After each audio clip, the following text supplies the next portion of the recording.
Welcome to the Planning Commission meeting of April 28th, 2022. My name is Vern Crow, and I am the chairperson of the commission. The Planning Commission is a citizen body appointed by the City Council.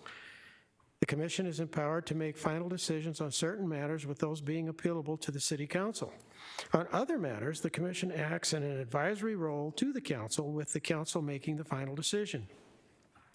You will have an opportunity to address the commission during the public hearing portion of the meeting. Your testimony is appreciated and encouraged. The commission acts from a written agenda. You will need to fill out a yellow speaker card and give it to city staff if you wish to speak on an item. Copies of the agenda and the speaker cards are located on the table just inside the main door to the council chambers. Now, at this time, I would like to ask all of you to silence your cell phones, including myself. Oh, my goodness. There are 7 members appointed to the Planning Commission, and at this time, I will ask the commissioners to introduce themselves and state the district they are representing, starting from my far right. Commissioner Crow. John Crow, Mayoral District. Commissioner Cole. Tom Cole, Barrel District. Vice Chair Hirsch. Gary Hirsch, interim representative for the Cholla District. Commissioner Nowakowski. Martin Nowakowski, Commissioner for Yucca District. Commissioner Gears. John Gears, Ocotillo District. And I'm Vern Crow, and I represent Cactus. I'll let the record show that all the commission members are present, with the exception of the vacant Saguaro District seat. The Planning Commission receives staff assistance and guidance for the Planning Division and the City Attorney's Office. Tabitha Perry, would you please introduce the city staff who are present this evening? Good evening, Chairperson Crow and Commissioners. To my left is Jim Gruber, the Deputy City Attorney. Across the dais is Lisa Wilson, the Recording Secretary this evening. We have 3 presentations that will be made, all by senior planners. It is George Gaylord, Christina Lavelle, and Edward Vigil, and I am Tabitha Perry, Interim Planning Manager. Thank you, Ms. Perry. Now on to the approval of the minutes. Do I hear a motion to approve the minutes of February 24th, 2022 regular meeting and March 24th, 2022 regular meeting? So moved. Do I hear a second? I have a motion and a second to approve the minutes of February 24th regular meeting and March 24th regular meeting as written. All those in favor say aye. Aye. Opposed? Motion carries. Ms. Perry, are there any withdrawals or continuances this evening? Chairperson Crow, there are none. Holy jeez. As there are none, let's move on to the public hearing items.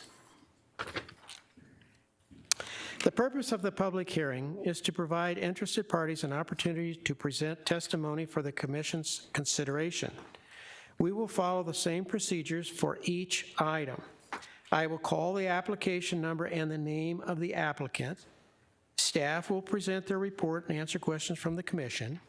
The applicant will be given an opportunity to make a presentation and answer questions from the Commission. Other persons who wish to testify will be asked to do so and answer questions from the Commission. The applicant will have an opportunity for closing comments. Staff will be asked for any final comments on the application and procedural guidance. And I will then close the public hearing and ask for a motion prior to discussion. You will need to state your name and address for the record if you wish to speak on an item. So when you come to the podium, be sure to state your name and your address. Please be brief and to the point and avoid repetition. I reserve the right to limit the amount of time that you're offered for your testimony. And this evening, we're going to give 5 minutes. All exhibits shown to the Commission become part of the permanent record and must be submitted for the file. Large groups, as it appears we have tonight, should try to designate a spokesperson. since it's probably going to be repetitious in regards to what you all have to say. Applause or other disruptions which delay the hearing will not be tolerated. We have 3 public hearing items this evening. Our first agenda item is case number CUP 21-06. Ms. Christina Lavelle will present the case.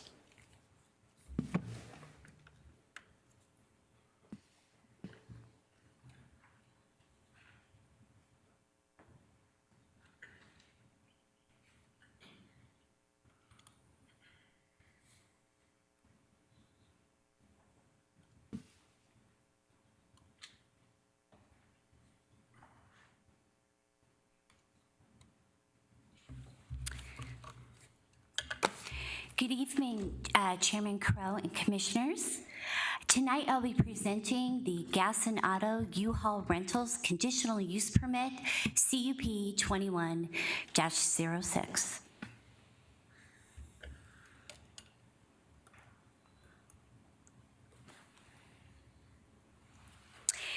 This request is for a conditional use approval to allow U-Haul rentals in the C2 zoning district.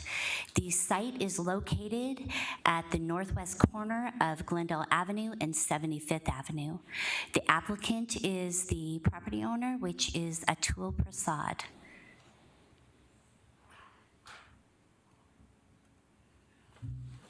Here is a vicinity map showing the property location as it relates to City Hall.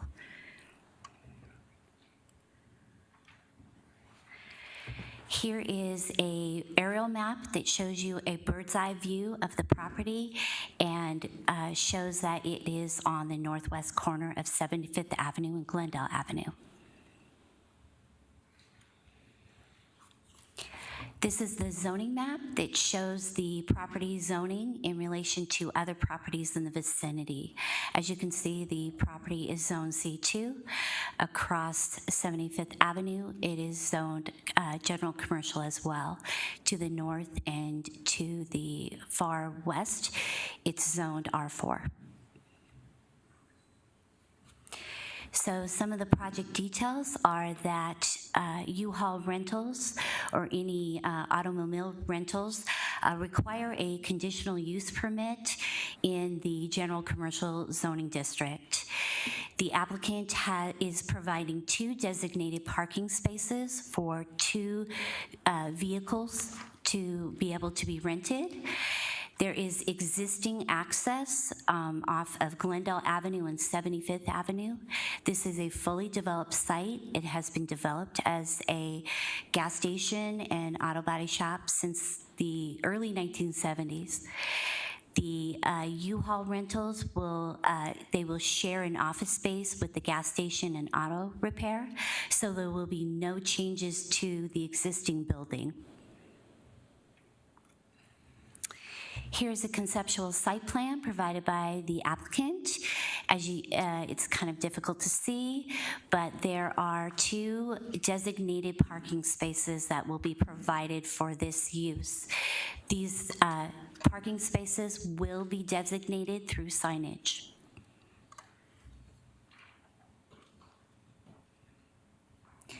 Here is a site photo. This is at the corner of Glendale Avenue and 75th. This is just to kind of give you an idea of the current site situation and the access off of Glendale and off of 75th.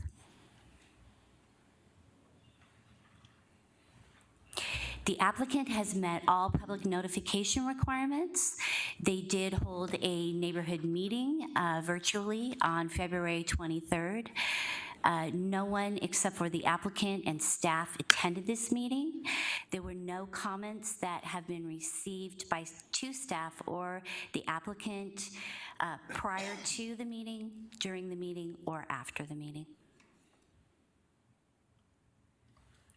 Staff finds that this proposal is consistent with the general plan.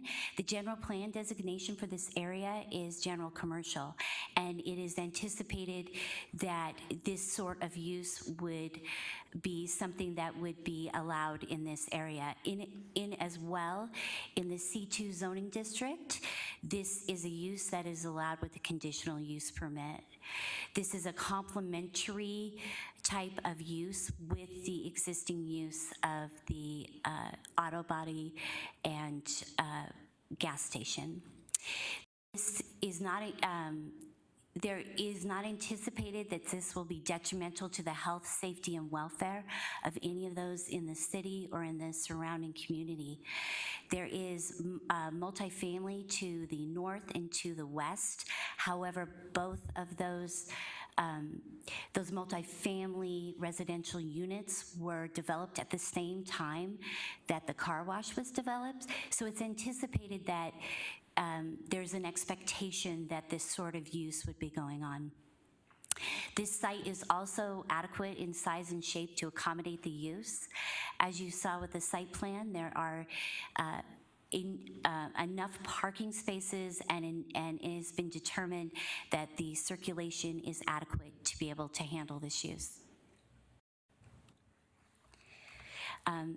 It has adequate access from the public streets. It has adequate access off of 75th Avenue and off Glendale Avenue. In addition, they are going to designate 2 parking spaces. However, they have overflow parking that is more than enough for the existing use of the gas station and the auto body shop. And finally, this conditional use has been stipulated to ensure that there's mitigation for any potential impacts. Should the Planning Commission motion to recommend the approval of CUP 21-06, it should be subject to the following stipulations. Development shall be in substantial conformance with the applicant's site plan dated March 15th, 2022, and the project narrative dated June, and I'm sorry, I can't see it, 2021, I apologize. No, and I'm going to read from my staff report. I apologize.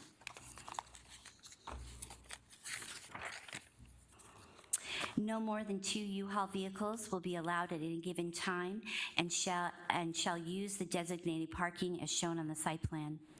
Number 3, 2 parking spaces will be provided with signage that designates the parking as reserved for U-Haul purposes only.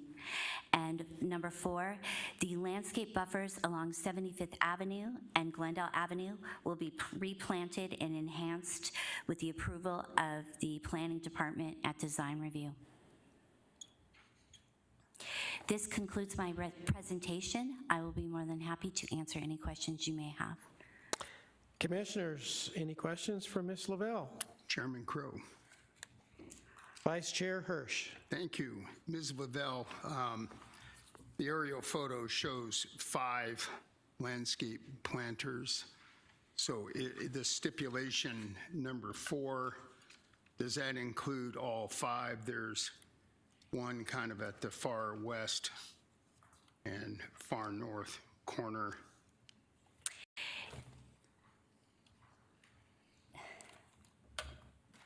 Yes, it will. Each landscape counter is going to be evaluated at design review, and so part of the stipulations will be that the applicant will be required to enhance and improve the landscaping on site. We can't require that they landscape off-site. So anything within that, their property boundaries will be landscaped. Okay, I count 5, so I assume that includes Yes. all 5 then. Okay, my other question would be, when reviewing this and in your analysis, was there any consideration of potentially closing the 2 driveways closest to the intersection of 75th and Glendale? This footprint of this property is sort of the old school gas station. It's pretty tight on the corners there.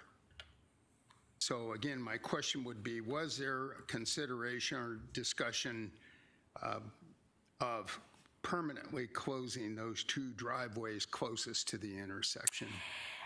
So the Transportation Department reviewed this along with planning staff, and they were satisfied that the use of this conditional use would not impact the overall site circulation, and that the driveways as is are adequate.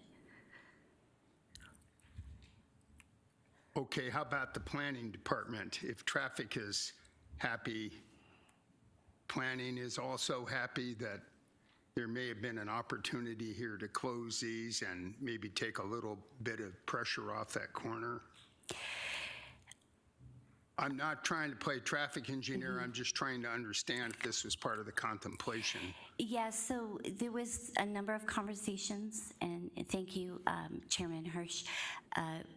We had a lot of, I'm sorry, Commissioner Hirsch, I apologize. We had a lot of I'll accept conversations. a raise anytime. I apologize for that. We had a lot of conversations, and yes, it's a difficult corner. However, this is an existing site, and it is, I guess it was found that it may be problematic. It could be something that could, during design review, be revisited. Okay, well, mindful of my question, I'd appreciate if it was. Thank you, I have no more questions. Chair. Commissioner Crowe. Thank you. Ms. Lavelle, there's a lot of information in here about parking, and apparently staff felt that you needed to limit this business to 2 designated parking spaces. Why did you feel like you needed to limit them to 2 designated parking spaces? I heard you say earlier in the presentation that you felt that there was adequate overflow parking for the business. And so I'm just curious why you did that. So part of, thank you, Commissioner Crowe. Part of the decision was made by the applicant. That was their proposal. Their proposal was for two U-Haul trucks, and then with the site being as you can see, kind of tight with the circulation, it was determined that that would be probably the best way to handle it, is to limit it to 2 parking spaces and to 2 U-Hauls, just because it would, there was more to the decision than just the parking spaces. It was more of just making sure that the circulation was adequate. Yeah, okay, so a customer gets a say. He's got one vehicle that's parked on there that's ready to be rented. He's got one that's out of service, and another one comes in, and now he's out of compliance, right? Right? So I'm just wondering why, from an operation standpoint, we've all been by U-Haul Right. centers. We've all seen that every single one of them has more than two trucks on there. Is there sufficient parking for this operation or not? Because two spots isn't going to work, right? Yes, there is sufficient parking for this use. Okay, so was the applicant required to provide designated spots? Is that why he did that to himself, or was that something that the staff required? Well, it was a mutual. There was just a number of conversations, but I can. The applicant is here. Great. If you would like to speak to him. That's great. We'll see if he feels mutual about his Okay, parking thank you. situation. Thank you. Wait. Let's see if there's any more questions for you. I'm sorry. Come back. Commissioners.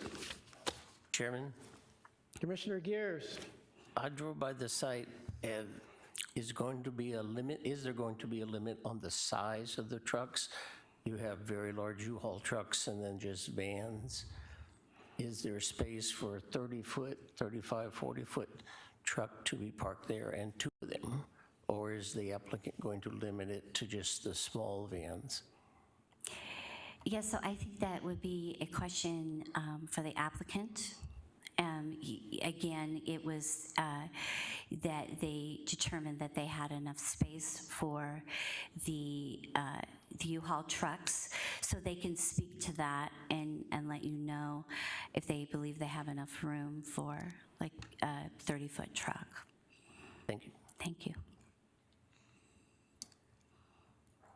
Commissioners. Ms. Lavelle, thank you. Thank you. Would the applicant or applicant's representative please come forward, state your name for the record, and make your presentation if you need to add anything.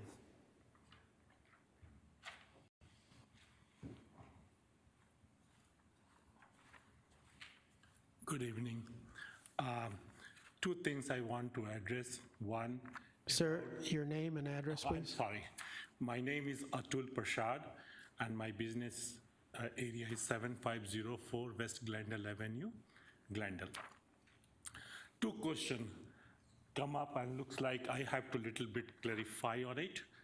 First thing, I clearly said that I will only put pickup truck, not big truck, only pickup truck. Because I want to help the community as well as I do not want to put extra staff for the U-Haul. So that's the one thing. Second thing, I thought that I have to designate the two spot for the U-Haul. That's why I said two. Otherwise, I have a ample space and I have around 20 places to park the car. So it doesn't matter if sometimes what happened, customer drop the U-Haul in the nighttime. So if it goes, definitely I have enough parking to park those one or take care of it. But I told U-Haul, I do not want to handle more than two. That's all. Commissioners. Chairman? Commissioner Gears. Thank you very much. I drove by your site today, and there was one pickup truck and two large trucks. So is that, and you have a painted spot that's designated already, 3 spots that were painted on the left that looked like that's where the U-Hauls were parking. So you want to get rid of the big trucks, you're going to tell U-Haul that from now on, you're just going to do pickup trucks? So as I told to U-Haul very clear, I cannot tell customer do not drop that place. But the agreement with the U-Haul, as soon as if more than 2, they will come, nearby person will come and take out that vehicle to their nearest U-Haul facility. Okay, so it'll be just short-term storage. Correct. Sometimes what happen, I cannot tell customer do not drop there. But as soon as they drop, they know because they have the system and they know that I have more than 2 vehicles and immediately they arrange to take out that one. Thank you. Thank you, Jen. Chair, go ahead. Commissioner Nowakowski. Got a question for our attorney. As the stipulation is written, 2 vehicles for a U-Haul, if one is dropped off, or even 2 during the night, as he said, he'd be out of compliance, right?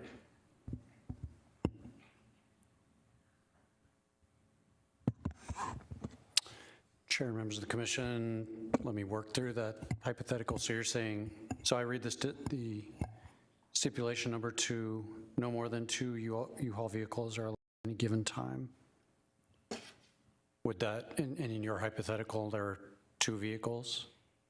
Two vehicles on the lot available for rental, but as Mr. Prasad just said, somebody might drop off a vehicle during the night and park it somewhere on the lot, so. So, Chair, members of the commission, Commissioner Nowakowski, so then there'd be 3 total in that hypothetical? Or more. Chair, members of the commission, yet technically you would be out of compliance. I mean, practically speaking, I know others can talk about what that would mean, but at least for the duration of the time that there was the extra vehicle there, you'd be out of compliance. Okay, thank you. Commissioner Crowe? Well, Chair, I thought we were going to have the opportunity to ask the applicant questions or his representatives. Oh, where'd he go? We lost him. Sir? Sorry, you got away from me there. Yes, sir. Sir, my concern is that the way this is written, it's going to limit your ability to do business. And so my questions for you are, do you need more, if you have the flexibility to have the spaces to run your business there, are you limiting yourself, and do you need to make an amendment, or do you need us to make, or have asked staff to make an amendment so that you're not out of compliance? Because what you just heard is if 3 customers come in overnight while you're not there and they park wherever they want to park, you're out of compliance, right? So I'm just curious why we would set you up to be out of compliance. Okay. Yeah, I have enough space to allocate the more parking spot. Why I'm restricting 2? Because I have a gas business. I do not want that other business take over my main business. But on the parallel, I also want to support the neighborhood, because lots of apartment is there and they are coming. And when they come to us, at least my staff or I able to talk to them and keep the relationship. Also on the other side, I will get the business. That's why I am restricting 2. That's the one point. Second point, if I go more U-Haul renting, I have to increase my staff. That's I do not want right now. So that's, I was limiting 2, but definitely I have enough parking space. If in the night or in the daytime somebody will drop and the count will be more than 2, I can say that I have enough space to accommodate. So it would seem to me that your issue is an operational one and an agreement with U-Haul that you need to work out to make sure that there are no more than 2 vehicles. But from a zoning standpoint, from this conditional use permit standpoint, you're going to need more flexibility to be in compliance than the way this is written. Got it. Okay. Thank you. Commissioner Cole? Chair, Mr. Chair, I'm thinking that an amendment to stipulation number 2 could solve our concerns if we had no more than 2 U-Haul vehicles designated for rental are allowed at any given time. Then overflow vehicles would be allowed under that language, unless I'm mistaken, Mr. Gruber. His business, the applicant's business plan is for 2 vehicles. If we included that language that those are designated for rental, and then he could park as many overflows there as get dropped off without being in violation of the ordinance or the zoning. So I need to know best how to offer that amendment to the stipulation. Mr. Gruber? Ms. Perry? Anybody? You can offer that. Chair, members of the commission, your first option would be to when you make a motion, to refer to an amended, a proposal for an amended stipulation number 2 along the lines of what you just described, as staff heard. Alternatively, the planning department suggested you could just eliminate stipulation 2, if that makes things easier. The only other input I would have is that enforcing what is overflow and what is not may not really be practical. So that's another consideration. Well, it sounds like, with that said, it almost sounds like elimination of number 2 might be the best move. Chairperson Crow, Commissioners, based on the presentation and the additional information that the applicant shared, being more of an operational standpoint, that it seems more appropriate to remove, eliminate, or potentially approve the CUP with excluding the stipulation number 2. And then as the applicant goes through the design review component upon approval of the CUP, then we can work with the applicant to specifically identify different types of parking spaces to make sure it's adequate for whatever number of customers they may have. I think your point is well taken to keep stipulation number 2 enforced, that it will be difficult for the property owner, business owner to remain in compliance, and that is truly not the objective of the CUP. Do you understand what we're trying to do here? We're trying to protect you to make sure that you are in compliance by doing away with stipulation number 2. Is that, are you with us on that? Yes, that's I also talking to you, Hal, that I do not keep more than 2. Right. But I give you the situation, sometimes that's happen. Sure. Customer drop, but the promise is immediate next morning, the nearby U-Haul will take care of that. Okay, let me ask you this. Do you have any opposition to us leaving out stipulation number 2? No. Thank you. Excuse me, Mr. Chairman, a thought, and it's no reflection on this applicant. He may own this property forever. However, a conditional use permit is in perpetuity to the property. Right. So although his business plan may be 2 vehicles, it could be that a successor business might want 15 or 20, and without a stipulation, we have nothing.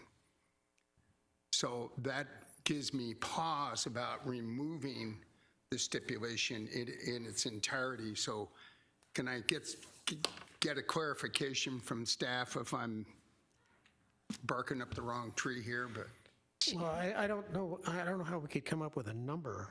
I mean, if we came up with 5 or 10 or 6 or 2, I don't know how we could do that correctly. Chairperson Crow, commissioners, to Vice Chair Hirsch's comment, if we were to eliminate it, it would have to still go through design review.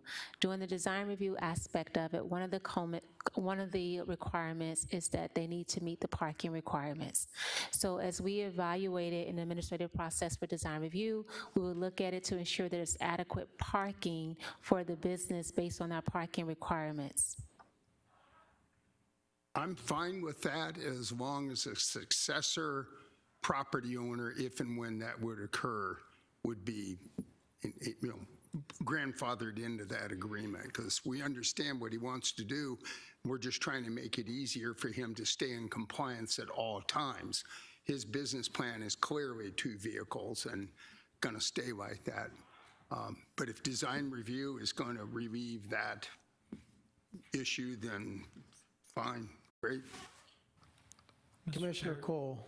Just to help me understand fully, stipulation 1 says that it shall be in substantial conformance with the site plan and the project narrative. The project narrative says conditional use permit to store and rent 2 U-Haul pickup trucks. So that seems to put the intent across to me, and even a subsequent business owner could be held to the project, to the narrative in this language. Am I correct? Chairperson Crow, Commissioner Cole, that is correct. But stipulation 1, it speaks to being substantial conformance. So just to give an additional clarity to that, if another operation was to come in for the same type of U-Haul business, provided that they can still meet the parking requirements, we would say that it falls within the intent of the CUP. So it covers for what is being proposed today from an operational standpoint, and then it also addresses the fact that if someone else comes in and says, okay, we're basically meeting the intent of the CUP and the substantial conformance of the narrative, and that we can demonstrate that we now need to have, let's say, 4 parking spaces. If they can show that on the plan, then it will still be meeting the intent of the CUP. Thank you for that clarification. Commissioners. Thank you, sir. Thank you. So where are we? Speakers. Okay. No comment. Ms. Lavelle, are you with us on this? Any comments? Thank you, Chairman Crow, no. Okay, I have received no speaker cards.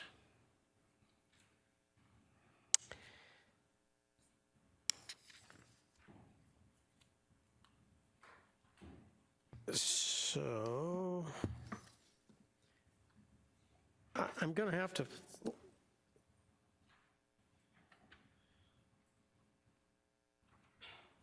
Geez, I'm not sure how to word this.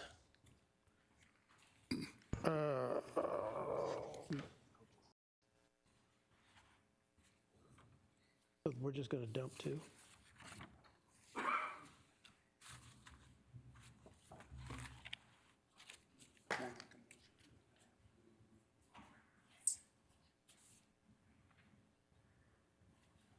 Chair, are you ready for motion? I am. Chair, I make a motion that we, Well, wait a minute, I have to close the public hearing. Is any other questions, commissioners? Okay, the public hearing for case number CUP 21-06 is now closed. Now, do I have a motion? Chair, I make a motion that we approve CUP 21-06, subject to stipulations excluding stipulation number 2. Okay, are there any further comments, discussions, or procedural guidance needed regarding case number 2, CUP 21-06? Okay, I have a motion and a second to approve CUP 21-06, subject to stipulations 1, 3, and 4, as outlined by staff. I will now conduct a roll call vote. Mr. Chair, Yes, sir. I apologize, I did not hear a second on the motion. Second. I thought you had, didn't you second it? No. Okay. I just didn't hear, sir, thank you. Okay, now I have a motion and a second to approve CUP 21-06, subject to the stipulations 1, 3, and 4 as outlined by staff. I will now conduct a roll call vote. Commissioner Crow, Aye. Commissioner Cole, Aye. Vice Chair Hirsch, Aye. Commissioner Nowakowski, Aye. Commissioner Gears, Aye. Chair votes aye. Case number CUP 21-06 has been recommended for approval, subject to stipulations 1, 3, and 4 as outlined by the staff. Mr. Gruber, what are the next steps in the process? Chair, members of the commission, your action with respect to CUP 21-06 is final, subject to a written appeal received within 15 days. Thank you, sir. Okay, our next agenda item is case number GPA 22-01 and ZON 22-01. Mr. Gellert will present the case.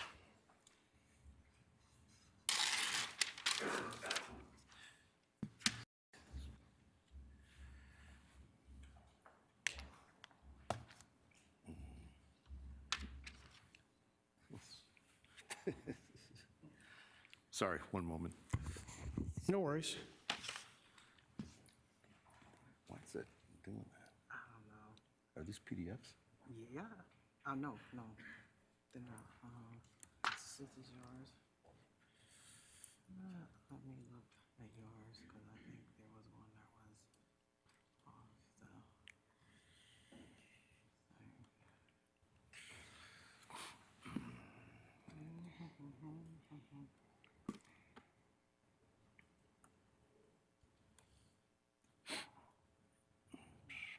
I'm trying to move it over. You just do this one, Carol. There you go. Let's go back up here too. All right.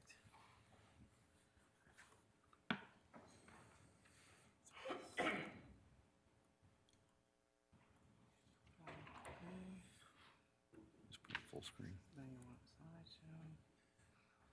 Oh, maybe there you go. And you just hit the F5 and it'll move. F5? Yep. Or the arrow. Okay. Let's see. Yep. So up or down. Arrows. I There you can go. find that. All right.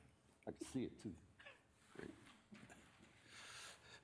Good evening, Mr. Chairman, members of the commission, George Gaylord, City of Glendale planning staff, here to review with you the proposal for Village 83 multifamily community located at 5136 North 83rd Avenue.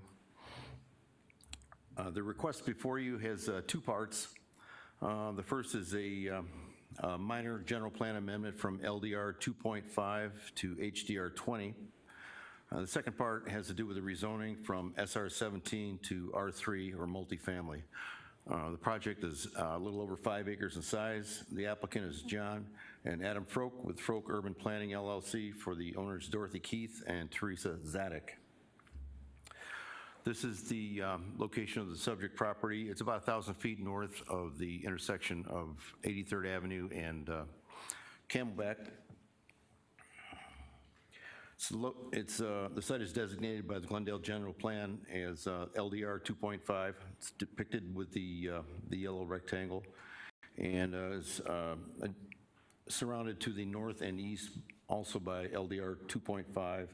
Areas designated LDR 1 across the street to the east, as well as a medium-density residential subdivision to the west known as Camelback Village. To the south, we have a developing commercial plaza designated general commercial. Similarly, this is the zoning map for the site. Again, in yellow, depicted in yellow is SR 17, the current zoning. Also applied to areas to the north, the northeast, and to the east on the east side of 83rd Avenue. The zoning to the west, part of the Camelback Village residential area, is R110. The zoning to the south is PAD. This is an aerial depiction of the site. What you're looking at there is the 5-acre parcel in the center of the screen, as well as the low-density residential areas to the north and east. You can kind of see the green depicting the lower density areas. You can see the developing Camelback Village subdivision to the west and the commercial plaza to the south. This is a site depiction of the project proposal supplied by the applicant. What you're looking at there is a community of townhome-style multifamily residential units gathered around a central looping corridor that accesses, provides a single primary access from the west side of 83rd Avenue. Also an accessory emergency access to the south that would be shared with the emergency access that proceeds between 83rd Avenue and Camelback Village to the west. The residential area, this would be a gathering of 2-story units, again, around the looping access surrounded by open space areas. The minimum setback requirement in the R3 zone would be 20 feet.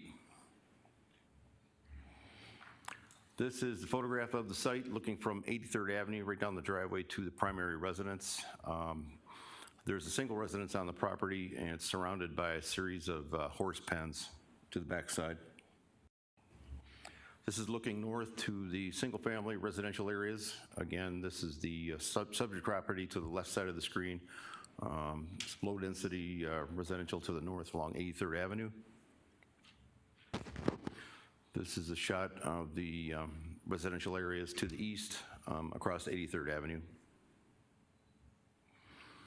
And looking from 83rd Avenue toward the commercial plaza to the south, that's the EOS Fitness building. Since this photograph was taken, I believe we have an urgent care located at the hard corner of that intersection. The site in front of you is also developing presently. There's an additional commercial pad just to the right of that access driveway as well. You can see the subject property depicted to the right of the screen. With regard to public involvement and notification of this proposal, there have been 2 neighborhood meetings. The first one was on site, was held June of last year, was regarding a similar project proposal, not quite the same one. It was a lower density, I believe it was 36 units, same type of development. multifamily, townhome-style attached two-story units. The applicant decided to revise the proposal, went through a couple of different iterations, and came back with the one before you, the higher density design. That was the subject of a second neighborhood meeting on February the 16th of this year. It was a virtual online meeting. Notice regarding both those meetings was submitted to the adjacent property owners 2 weeks in advance of those meetings. And with regard to the hearing this evening, we've advertised this, excuse me, the hearing in the Arizona Republic. The site has been posted, and the adjacent property owners have also received notice 2 weeks in advance of the meeting. There is a citizen participation plan final report attached to your packet, and with that, you'll note that we've received about 10 emails and or letters in opposition to the request.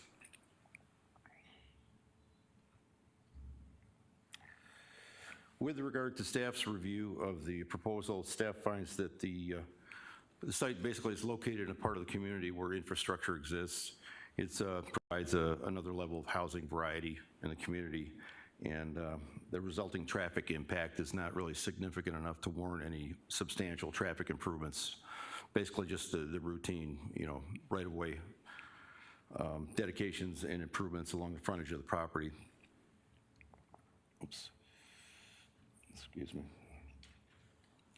The one thing that concerns staff primarily has to do with that this may just be too much of a contrast for the adjacent low-density residential areas to the north and east.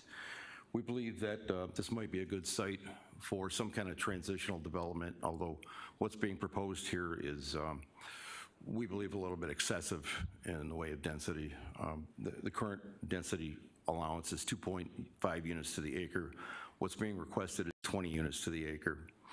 Again, we've got commercial areas to the south, very low density areas to the north, and from the staff level, I believe what we'd be looking for is something a little bit more in between, maybe a mixture of both low density and medium density residential development.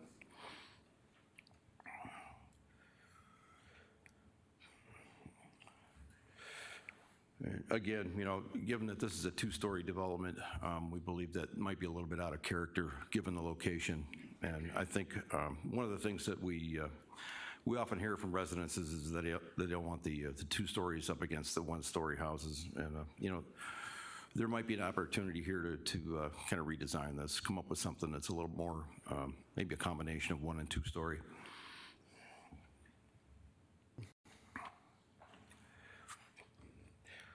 At this point, staff is recommending denial of the request for GPA 2201 and ZON 2201. That concludes my presentation, Mr. Chairman. I understand the applicant also has a presentation for you, but I'd be happy to respond to any questions you have at this time. Commissioners, anything from Mr. Kaler?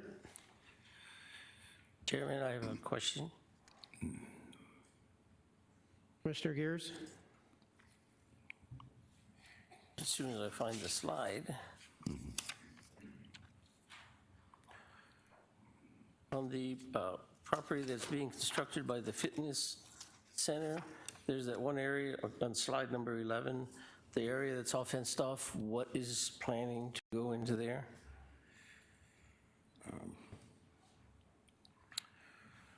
I don't believe we have a proposal on that parcel yet. We have one on the one to the left of the screen. Okay, because it's all fenced off, it's got signs on it. Yes, it is. But it's commercial. Thank you. Commissioner Hirsch? Thank you, Chairman Crow. Mr. Gaylor,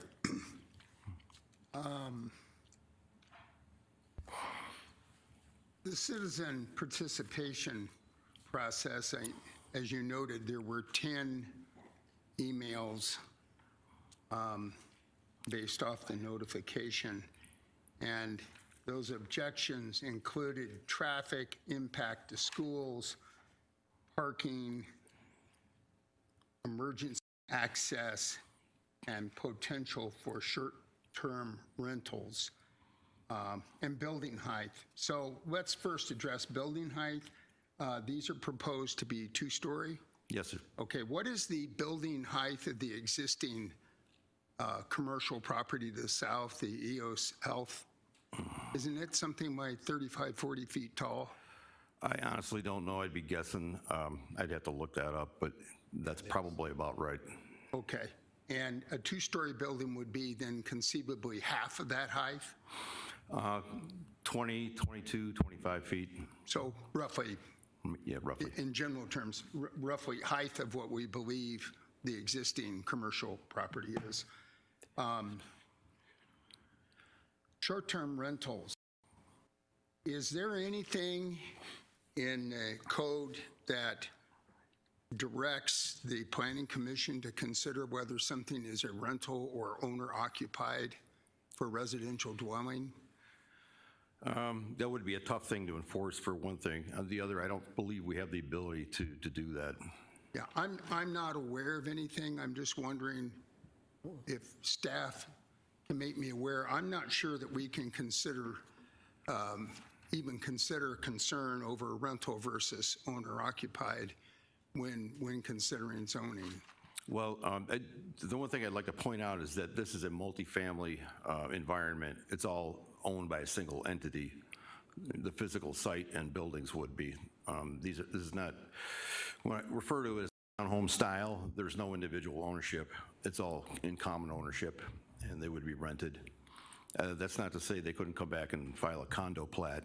That's completely apart from all this, but it's not something I we can control understand either. that. However, there's nothing in Glendale code that gives the planning commission discretion to decline something merely on the basis of being a rental. I'm unaware of any condition that requires us to consider rental as a, is that? That's right. Okay. Wanted to make sure. So that kind of takes that topic off the table completely.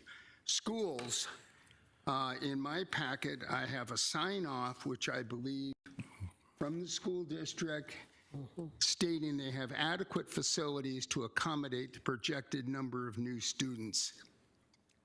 Signed on April 6, 22. So this letter from the school district definitely ties directly to this particular proposal. Is that correct? That's correct. Okay, so we have approval of the impact to the schools.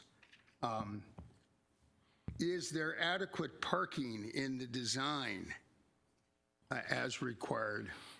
Yes, and that's something we'll be looking at again through the design review process. Should they move forward, they would have to satisfy the code. Okay, and then there was a question about emergency access. Is there not an existing emergency access route on the south side of the property that extends into the neighboring development, which I believe? Yes, they're depicted along the south boundary of the property. There's an easement that overlays both sides of the property boundary. Okay. And then I noticed that in the staff findings, development of the subject site would encourage development within a portion of the community where infrastructure, employment, and services already exist. Promotes housing objectives by adding a variety of housing stock. You have pointed out that neighboring zoning is much larger lots. Quite frankly, during my tenure on the Planning Commission, I am unaware that we've been approving development of any 2.5 acre or 2.5 residents per acre. I think that's sort of a passé product. For those that own it, it's precious. It can never be duplicated. But I think it's fair to say that that's no longer a product that we're actively seeing a lot of activity. People aren't coming in to develop. Is that a fair statement? I don't think I've seen any in 3.5 years that I've been here. Okay.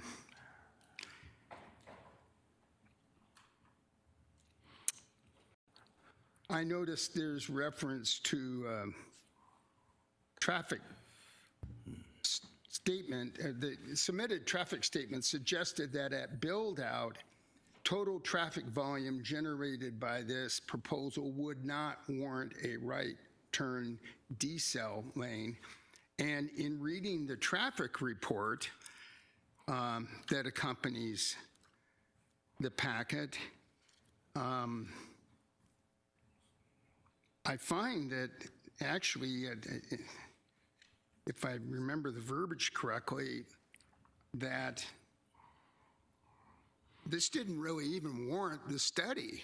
The anticipated traffic levels are so low that there was really no requirement to do a traffic analysis. Is that? This is a traffic statement. Okay, not a full analysis. That's right. Okay. But did the city ask the applicant to pay for that statement or analysis? The applicant is here. He can correct me if I'm wrong. I believe that we had required that as part of the pre-app process. Okay. That when they make submittal, they, excuse me, they would have to provide that. Okay. But that was done, whether mandatory or not, and the findings were that there's no negative impact on the area. Okay. That's right. All right. So I'm kind of like a dog chasing my tail here. We've got commercial development popping up all over the place in this area, which is drawing employment. We've got existing housing stock in every direction that includes second-story buildings. I drove a half mile in every direction this week, and I don't know, I didn't count them. It wasn't every second home or every third home or every fourth home, but there's ample two-story structures throughout the surrounding area, regardless of the lot sizes. So I'm struggling with why staff has a recommendation to decline just kind of solely based on the theming that maybe you're jumping too many levels when this is a 5-acre site. I mean, you look at the site map, you drive the location, what is ever going to get built in here? I think we're lucky to find somebody that's interested in developing this piece. And I don't find it unusual that a townhome would be a buffer between a large commercial structure of 35, 40 feet and a more traditional single family. Of the packet of the 10 emails, 5 of them came out of the new development to the west that this planning commission just approved in 2018, which also required a change of density. And so those people are now complaining about a new neighbor, but they wouldn't even be there if the planning commission hadn't been flexible on density a few years ago. So I'm struggling with the idea that there's a denial on this when the need for affordable housing stock, it couldn't be clearer. Am I missing something? I mean, I guess what staff is responding to is the existence of single-family, one-story homes to the north. And, you know, our thinking is that there could be a better mix here. I mean, maybe you could devote the north half of the property to something similar to that as a way to buffer them, and maybe the south half could be a higher density. You know, to just paint it all as 2-story homes, 70 units on 5 acres, that's about 14 units to the acre. The subdivision to the west is more like 5 to the acre. yeah, we're only talking about a 5-acre parcel, though. How do you know, how do you crunch the numbers and make it build anything with a low? If the density is too low, you can't build anything. The money isn't there. Certainly, we have a need for the housing stock. So, all right. Well, I'm sure I'll have some questions after the applicant's presentation. Thank you. Certainly. Commissioners, anything for Mr. Gaylor? Commissioner Nowakowski. Thank you. Thank you, Mr. Chair. In reading the notes here, There was a first meeting held on June 21st of '21 in which they were proposing medium-high density residential, 36 attached two-story, 2 and 3 bedroom units.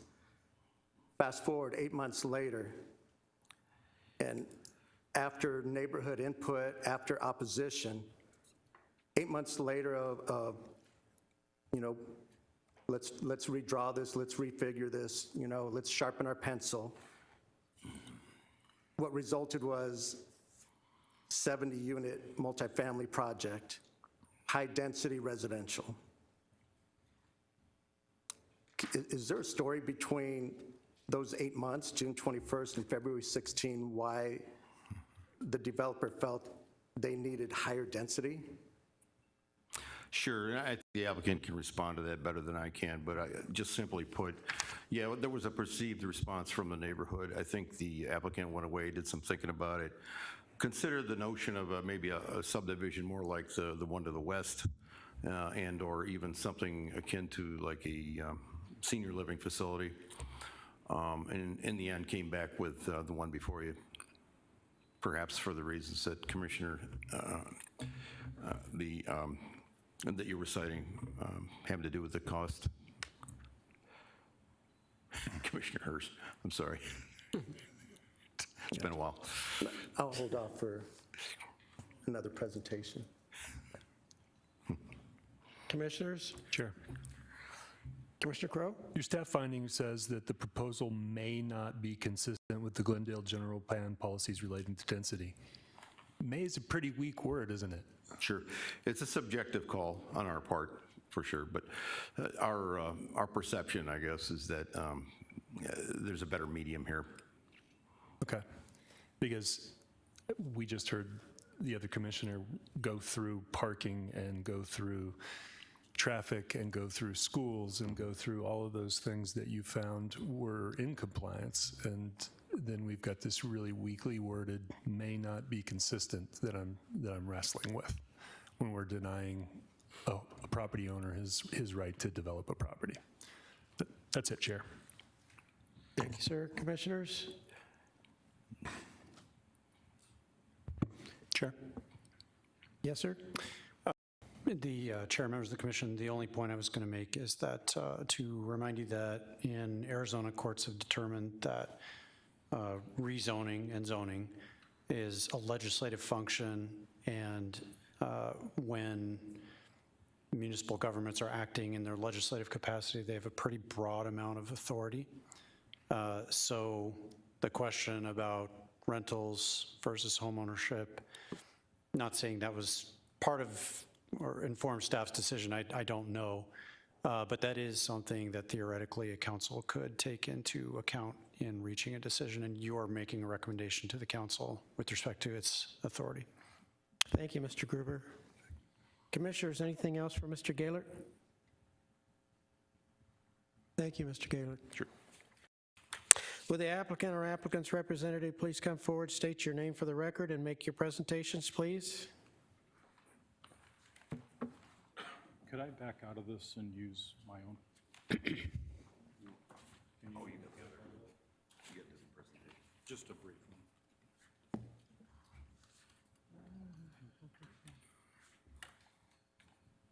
Come on. Oh, it's not working.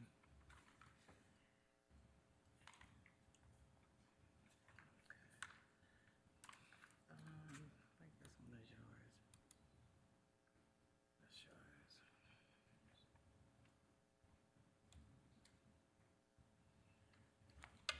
Thank you, Lisa. You're welcome.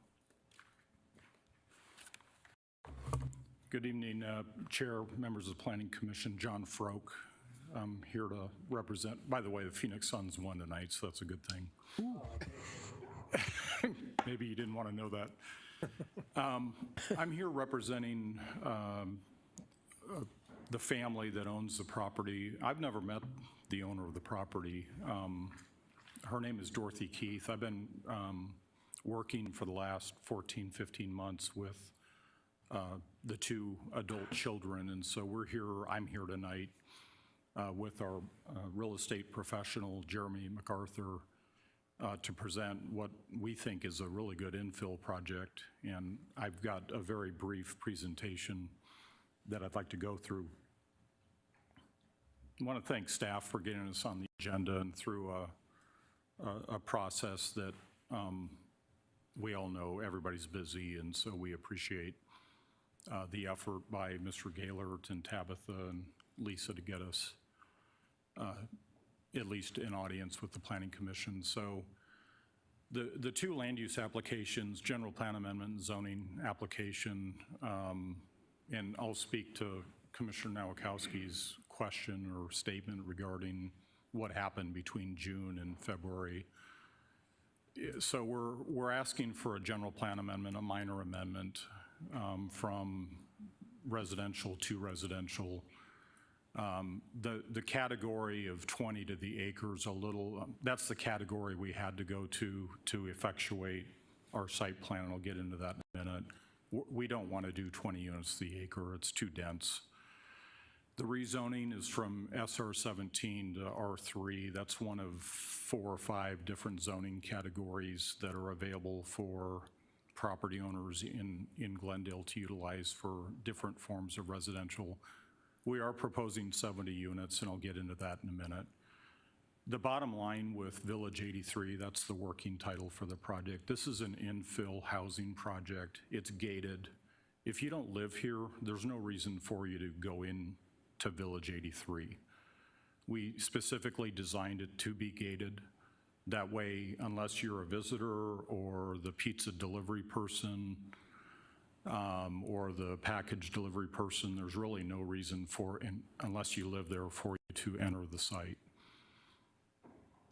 The property self-parks, that came up at the second neighborhood meeting that we did. I'll get into that again in a minute. We don't think this is a negative impact to the neighbor, and again, we'll get into that in a moment.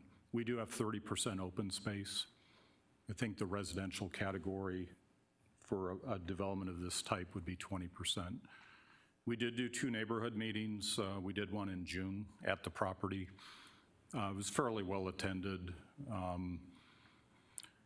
We did it out in Mrs. Keith's front yard with, I had help from her 2 children, Teresa Zadek, who's not here tonight, and the son, Neil, who's not here tonight either. And we were in the middle of a review process with planning and with transportation and all the other reviewing agencies. And this is before we got, I'm not a real estate expert by any means, but finally we got to the point where we felt like we needed to do some analysis on really what could fit on 5 acres. You saw the parcel configuration on George's PowerPoint. We're very isolated from our neighbors. If you look at an aerial photo, it looks like we are in the middle of a neighborhood, and we are. And again, I'll get into the details in that. We got Jeremy MacArthur on board. He's behind me, and if needed, he can speak tonight to actually look at the numbers. We all know construction costs, labor, materials, getting people to work is becoming more difficult. And so the big difference between June 21 and February 16th, when we did our second neighborhood meeting, is we crunched some numbers, and with 5 acres, there just isn't, the property doesn't pencil. I guess what I should have said at the beginning with Mrs. Keith is she's owned the property since 1979. That's 43 years, I'm not very good at math, 43 years ago, 44 years ago. She's made the decision with her family that it's time to move from a farming, rural character into a more manageable situation for her personal lifestyle. And so over the last 40 years, things have changed, and she's not really in a position to maintain the property anymore. I won't go into a lot of detail in the traffic impact statement. So we fast forward, we withdrew the application at the request of staff last fall, last summer, fall. We started over basically, and then that's where the TIS or the traffic impact statement came in. we were happy to hire, I'm a land planner, we were happy to hire a transportation traffic engineer, prepared the plan, submitted it on February 4th. The results of that, an EPS Group is our traffic engineer. They're a good firm. They've done work all over Glendale. They're familiar with the city's transportation department. The anticipated traffic generation for Village 83 is very minor. The 504 ADT that refers to average daily traffic, which would be generated by this project, does not warrant a criteria for a right turn lane. There was a question early on, well, 83rd Avenue should have a right turn lane into the development, and it's really not warranted by our traffic study. That's the site plan. As George indicated, it's gated. Again, unless you live there or have reason to be in there, guest, visitor, delivery person, emergency personnel, there's no reason for you to be in the community. We do have a buyer for the property, somebody that actually would be developing the property and building a very nice community here. This site plan layout is very conceptual. It would be subject to design review, as George indicated. I guess no good deed goes unpunished, so before I got involved, the Village 83 neighborhood to the west, somebody had approached Mrs. Keith about providing a secondary access point through Mrs. Keith's property. And I don't know if I can do a markup here or not. I used to know how to do that.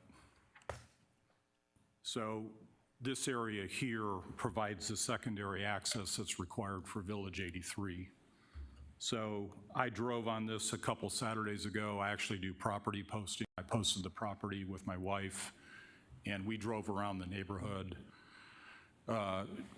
drove on the emergency access point. It is gated here at the Village 83 neighborhood. We had some trespassing issues last summer that I don't really want to get into that we've dealt with. So before this project came to fruition, we were asked, or my client was asked, can you please provide access so I can develop what became Village 83? The emergency access, we don't intend to use it. It's there for police and fire. We do have the one access point here.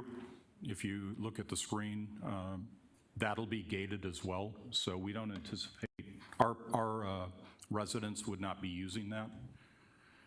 They would be using the gated access off of 83rd Avenue. So that's the story on the emergency access point.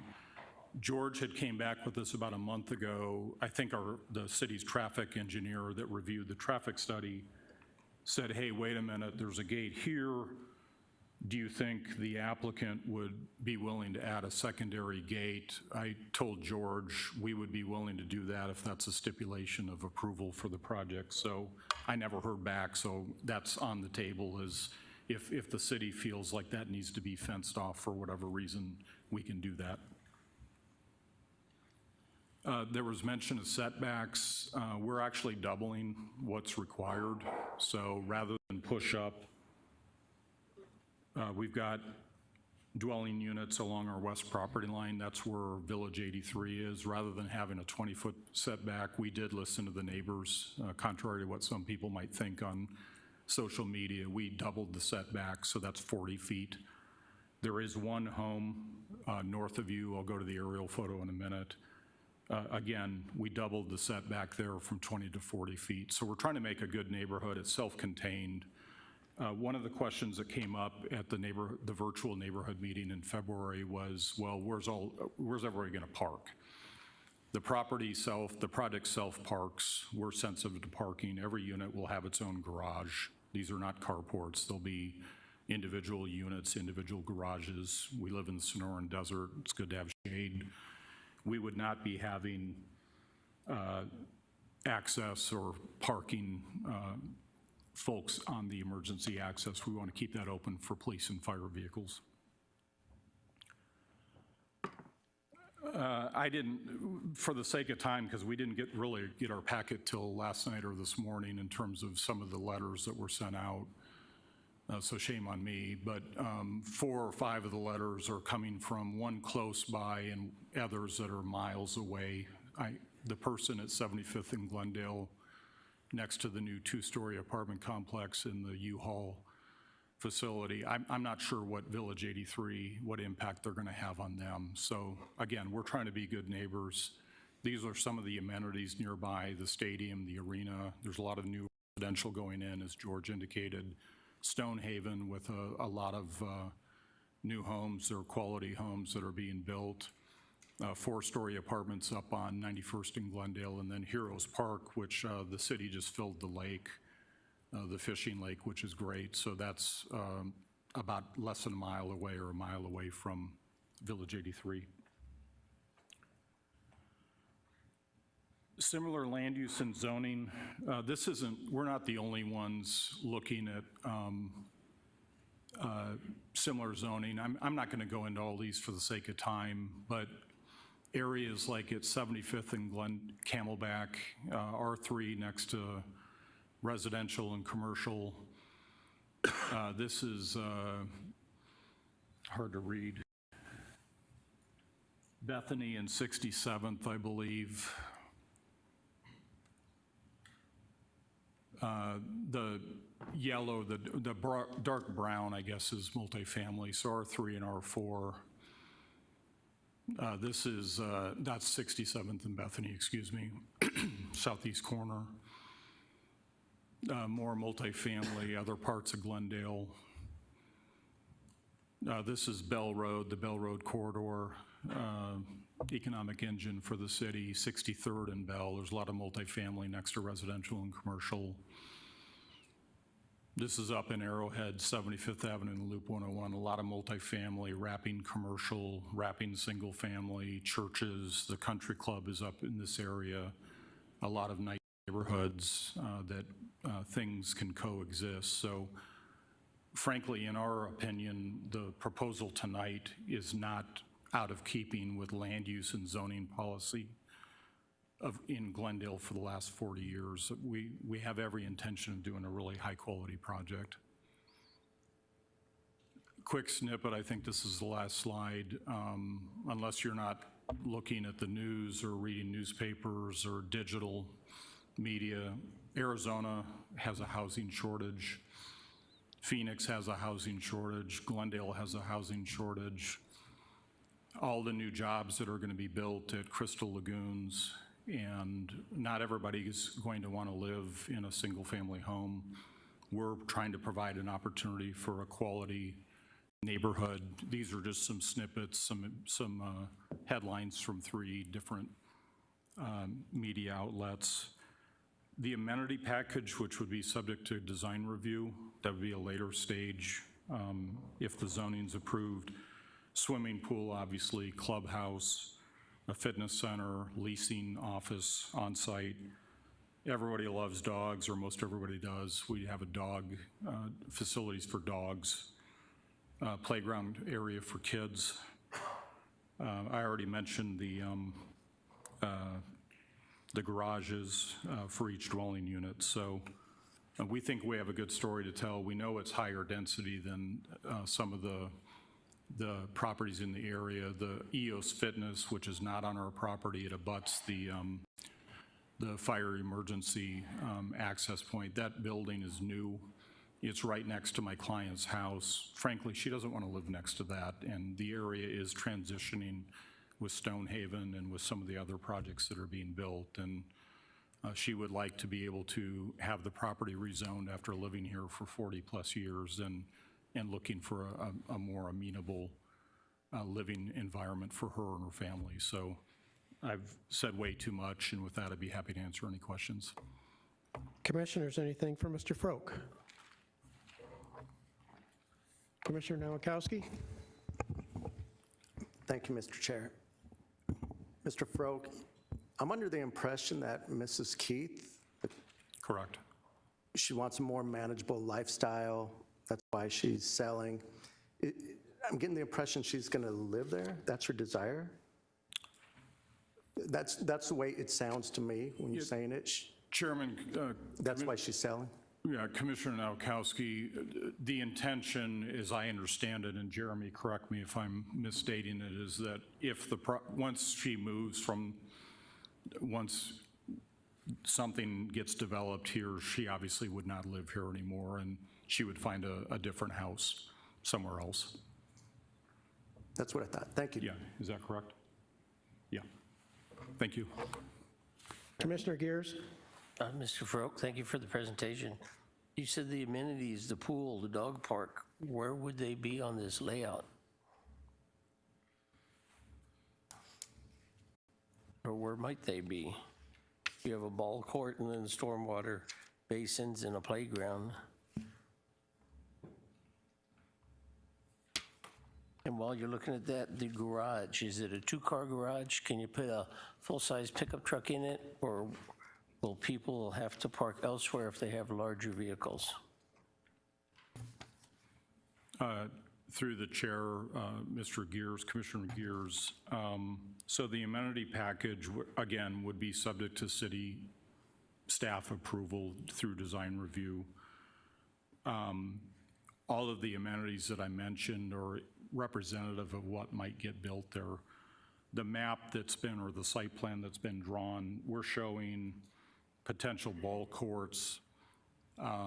We've got a half court. We specifically put a potential sport court away from the neighborhood. We put it next to 83rd Avenue, next to the commercial.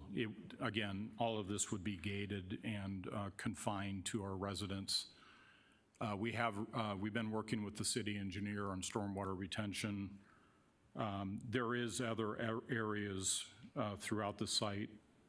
We could build a walking path potentially for people to circulate. So those would all fit within the 30% open space that we're proposing. With respect to the vehicles, the garages would be at least a single car garage. They could be a tandem garage. Would it fit an F-450? Probably not. An F-450 wouldn't fit in my garage in Glendale, but we would make accommodations for people to be able to park undercover. Okay, We do have guest parking. I did not point that out, but we are proposing guest parking as well. So I see about a couple spots here. Correct. Okay.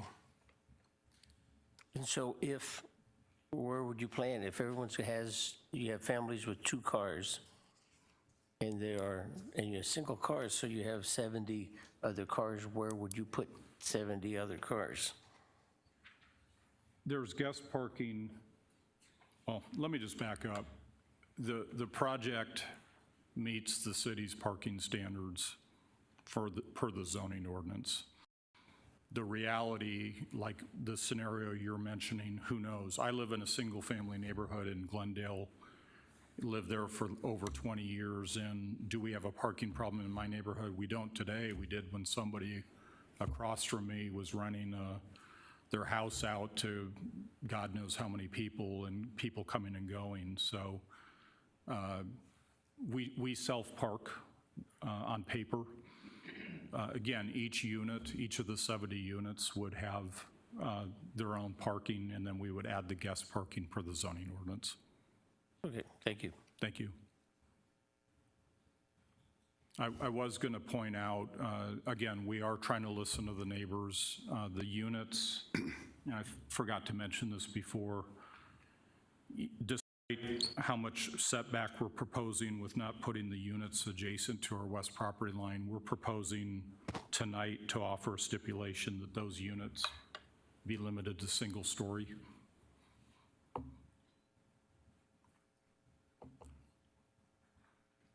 We feel with the line of sight, the folks' backyard in Village 83, you've got an existing perimeter fence that they built, the 40-foot landscape buffer, and then on our property, and then our dwelling units. If we limit them to single story, you're really not going to be able to even see them. So is that going to be units 18 through 34? Mr. Chairman, Commission, it would be units 35 through 40. It would be, if the numbers changed a little bit, it would basically be these units along the west property line. Oh, the west, okay. Yeah, sorry about that if I misspoke. This, despite every other zoning district on all four corners around us, is allowed 2 stories. So we're willing to go single story next to Village 83.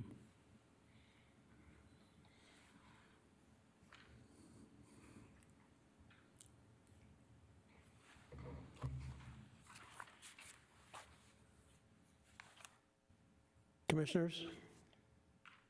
Chairman Crow, Vice Chair Hirsch? Mr. Froke, just to make sure I have this right, this is a minor amendment to the general plan, and you're requesting zoning to R3.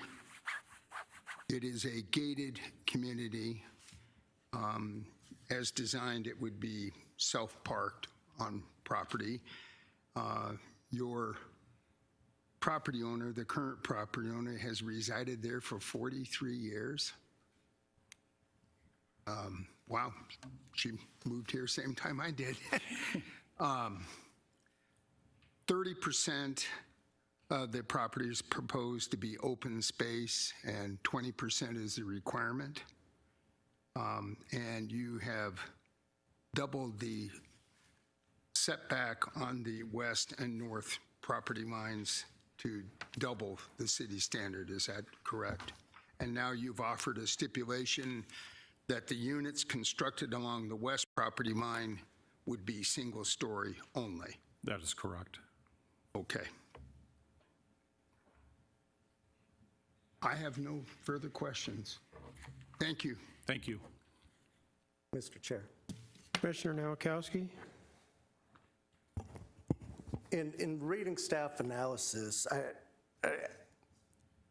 I get the impression that there is a fear that rezoning may encourage further density increases and spot zoning. So there might be a domino effect. And residing in the area, and I understand that fear that we have a characteristic of large property owners between Camelback and really up to Northern. So we may have a dozen to about 20 homes resembling this kind of property. And if those properties were to shift thoughts, saw what happens, it would change the whole characteristic of the neighborhood. It really would. So I understand the fear. So when I read appears out of character with the adjacent residential development, I get it. And, you know,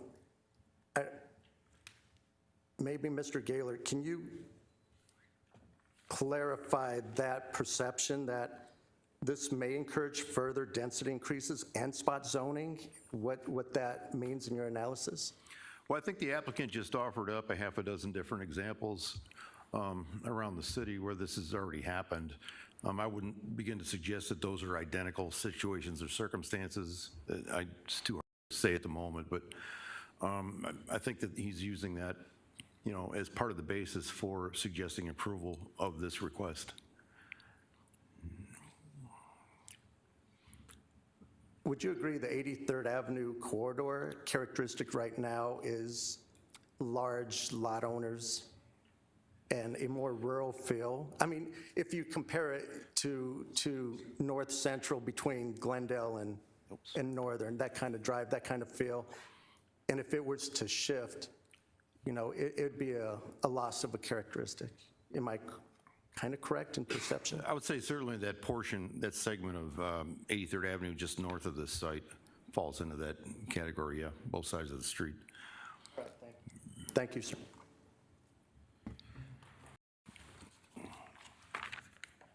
Commissioners, anything else?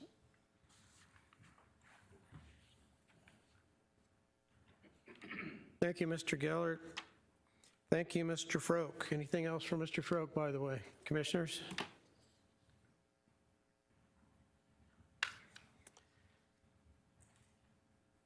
Okay, I have received 7 speaker cards. And I will call your name, and please forgive me if I butcher the name. because I can't read some of these too well. I'll do the best I can. When you're called on, please step forward to the podium, state your name and address for the record. And folks, if you could, please try not to come up and say the exact same thing as the person preceding you. I will start with Ms. Bittner.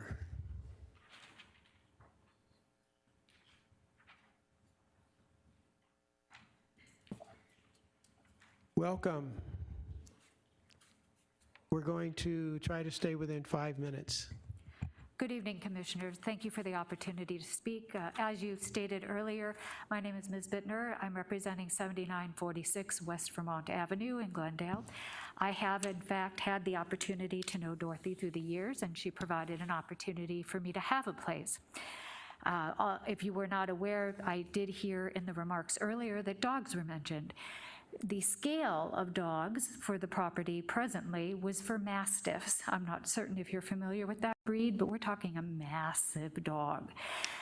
One of the reasons we're concerned about the density is not only the characteristics of the area currently, but how are you planning to attempt to allow breeds of those size to still exist within a community of a higher density. That creates their own challenges.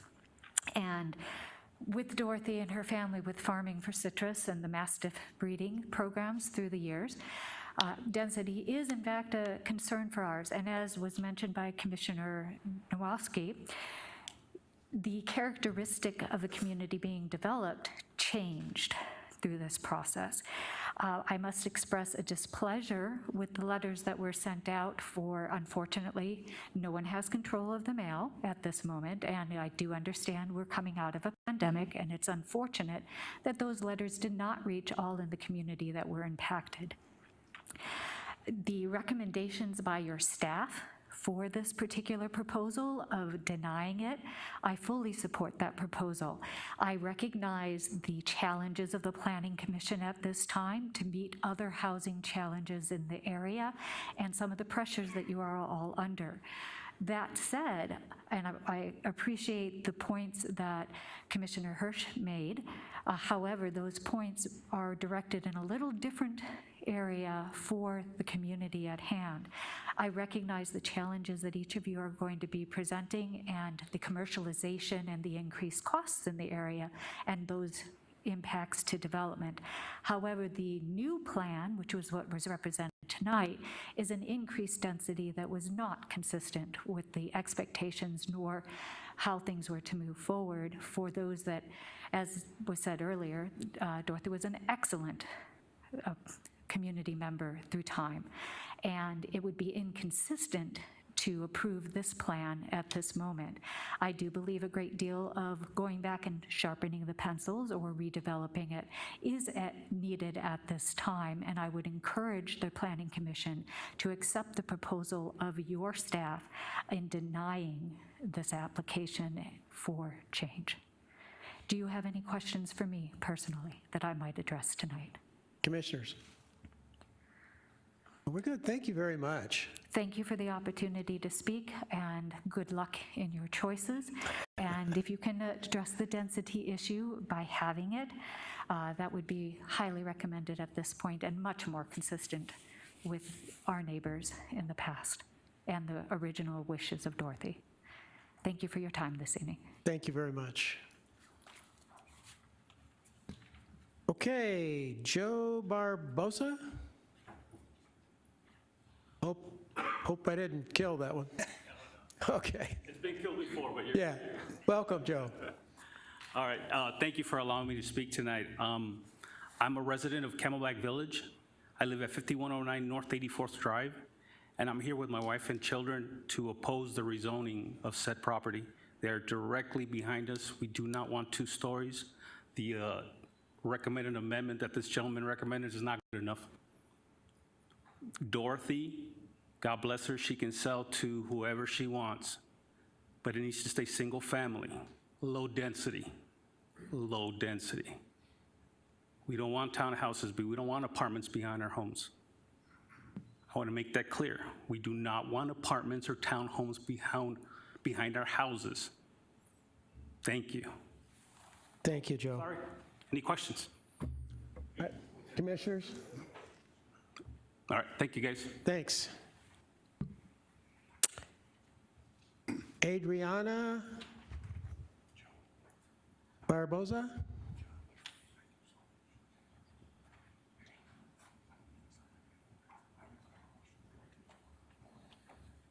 Good evening, Adriana Barboza. I reside at 5109 North 84th Drive, and I'm Jose's wife. So the issues that I have with this build is, one, that emergency access. It's not a secondary access, it's an emergency access. When our homes were being built, there happened to be, it wasn't an emergency, but it was an urgency on Glendale, on Camelback. We were not given entrance to come into our homes through our main entrance because of construction with the street. We were completely blocked. No one knew that that was our only entrance.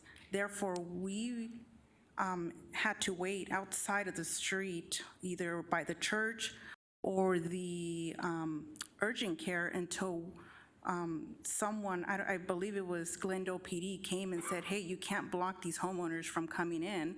So they ended up having to open that emergency access for us to come in and out for a couple of weeks while that street was under construction. Now, it was very hectic. There's 54 homes in our subdivision. Now, if we're gonna be sharing that emergency exit, and there happens to be another emergency like that, can you imagine what might happen? And in regards to the traffic, from what I know, they only did their homework on the traffic that their homes would cause, which is not a lot to them, but they have not considered everything that's being built around 83rd Avenue and Bethany Home Road all the way to 91st Avenue, between Bethany and Camelback. There's all new homes being built. That's a lot of traffic, And I doubt that the schools around there can hold or have more children in their schools.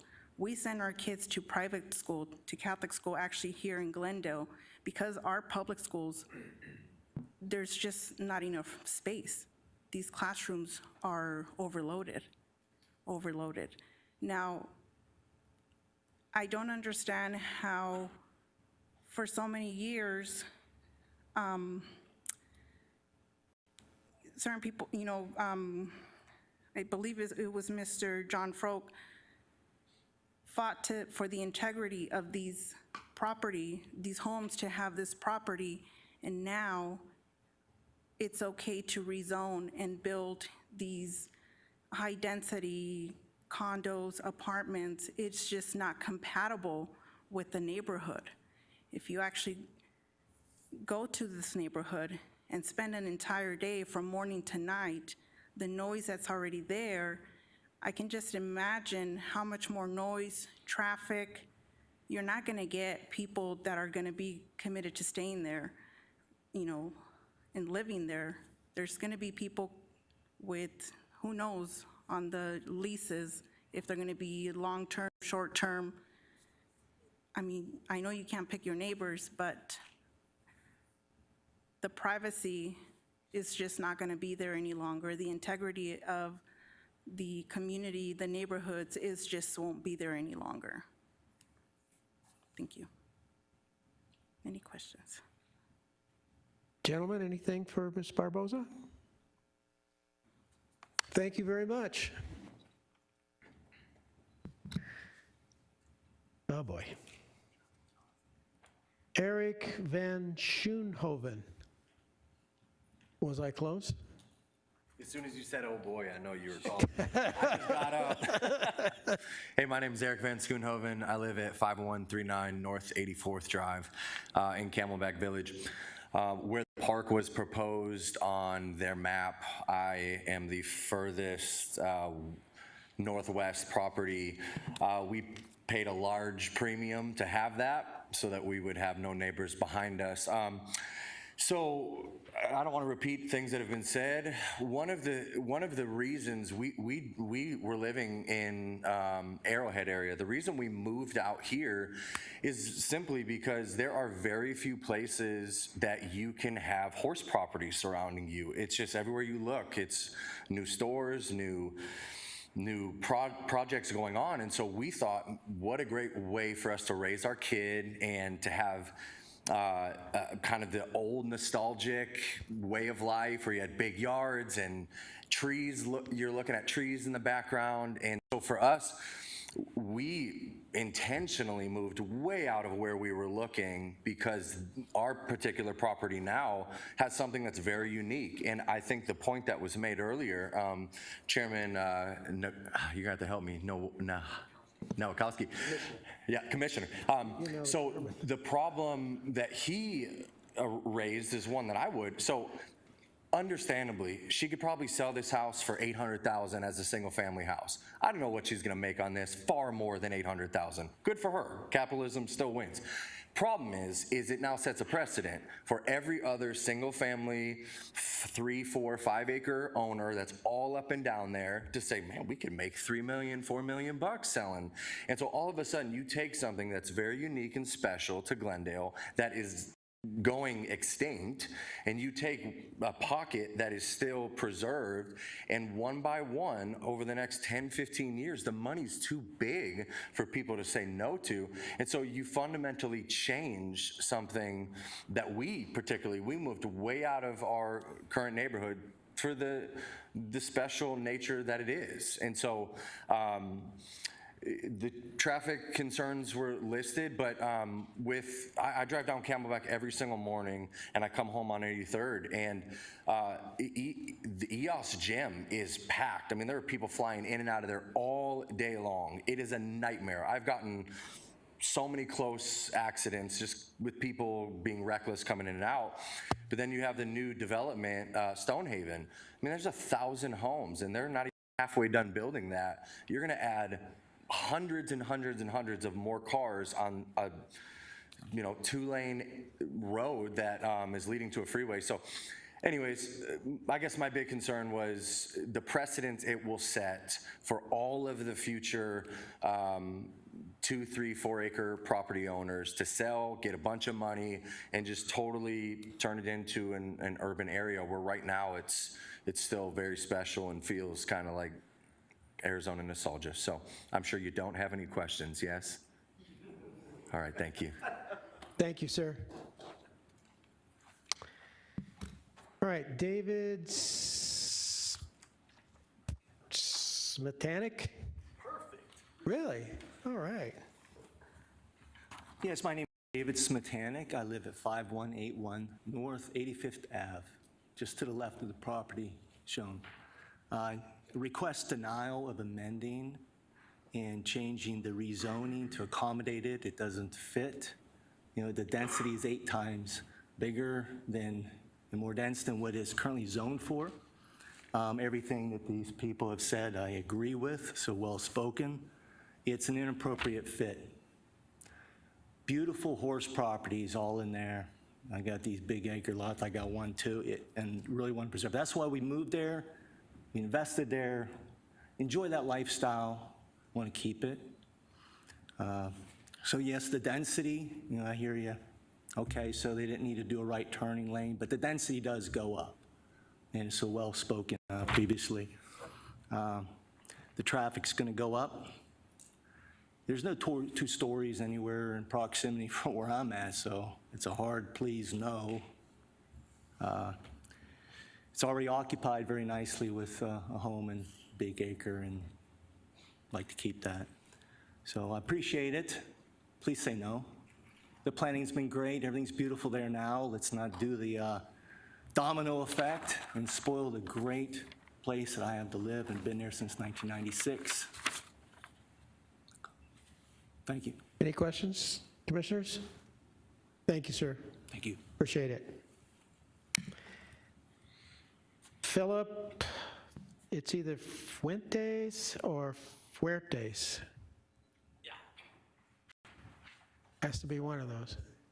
I'm sorry? Fuertes. Perfect. Pretty good.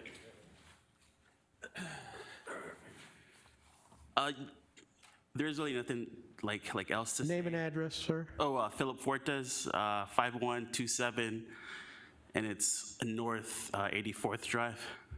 Thank you. I just agree with all these guys here. You know, it's just a bad place to put an apartment or a townhome, and I hope you guys say no. I'm praying you guys say no. That's all I gotta say. Thank you, sir.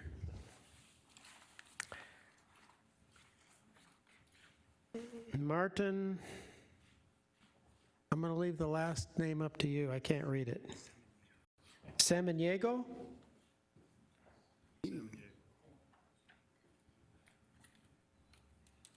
Oh, did I get that right? You got it wrong, as usual. My name is Martin Salmanego. Salmanego. And I had the honor of serving on this council for 4 years for the city council. Worked with Martina Wachowski as my staff assistant and had many, many meetings before the Planning and Zoning Commission and did not always agree with staff.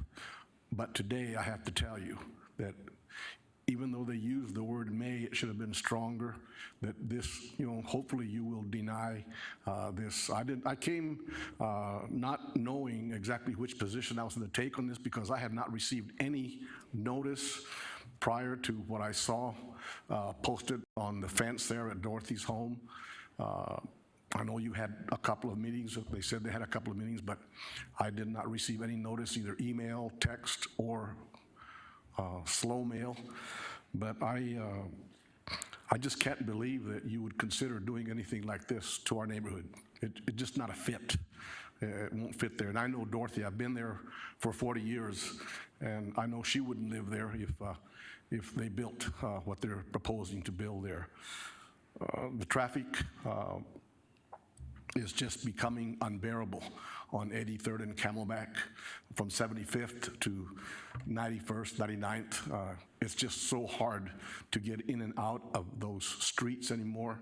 And if they put apartments or condos or whatever they're talking about, it just wouldn't be a fit for the neighborhood and the traffic would be so bad. Our schools would not be able to handle that. I agree with the 11 emails that you received, saying that they disagreed with this proposal, and it isn't a minor change. This is a major change to our neighborhood. You wouldn't want to live there.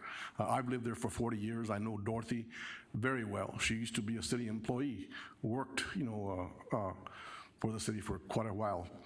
So thank you so much for taking the time. I appreciate, I know you have a tough decision to make, and with all due respect to Mr. Froke, this has just got to be replanned and reproposed. Thank you so much. Thank you, sir.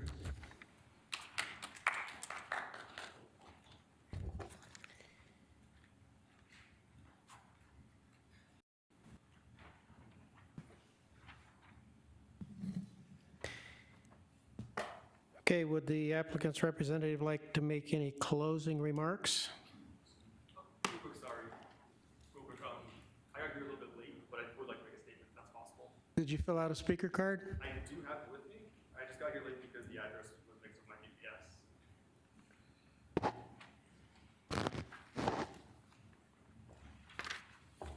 Do you have to fill out a second card if you have one more point?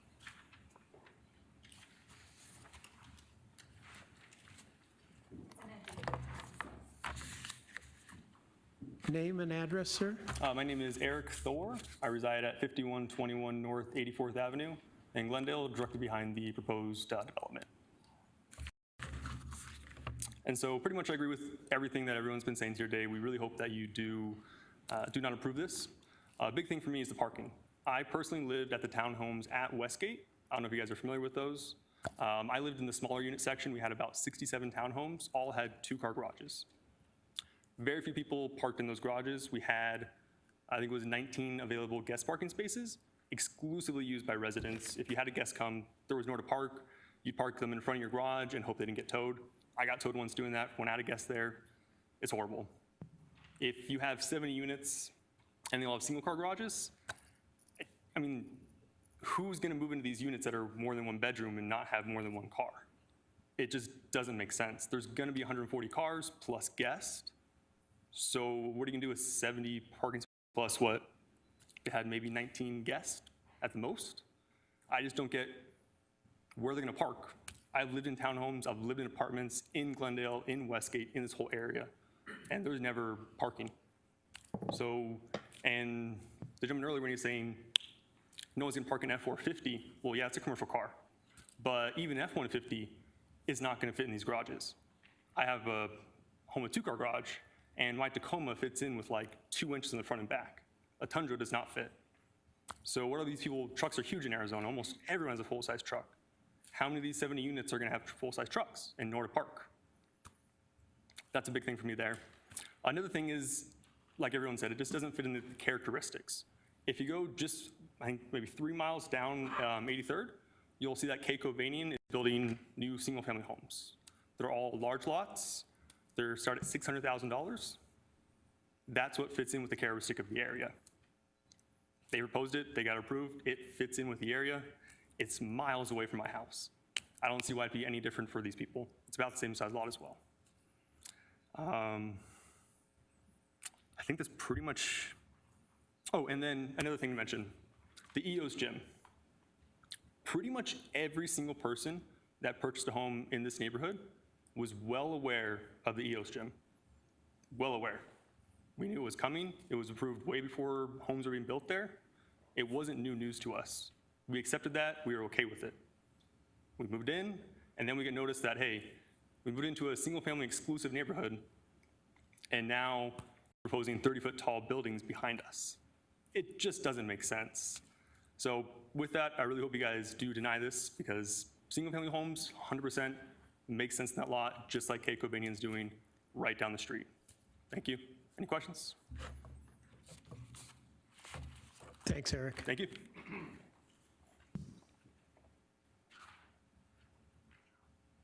One more.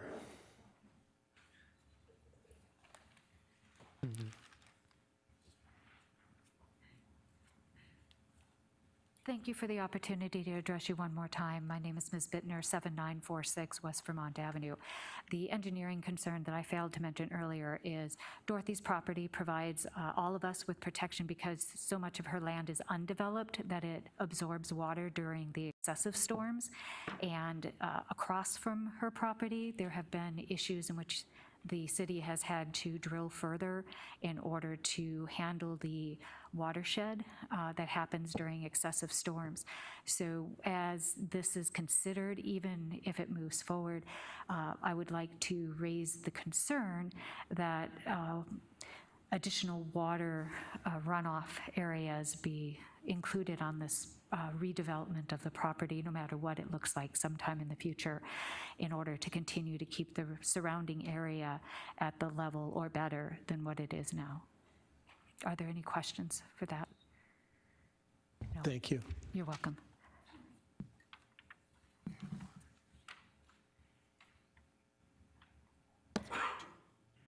Okay, the public hearing for case number GPA 22-01 and ZON 22-01 is now closed.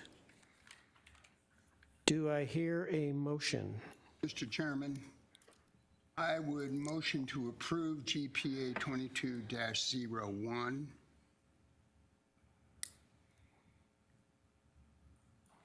And? As written.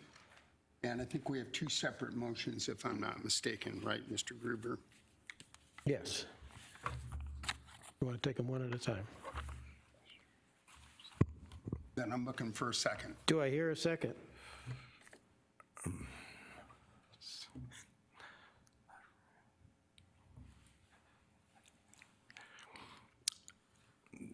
Hang on.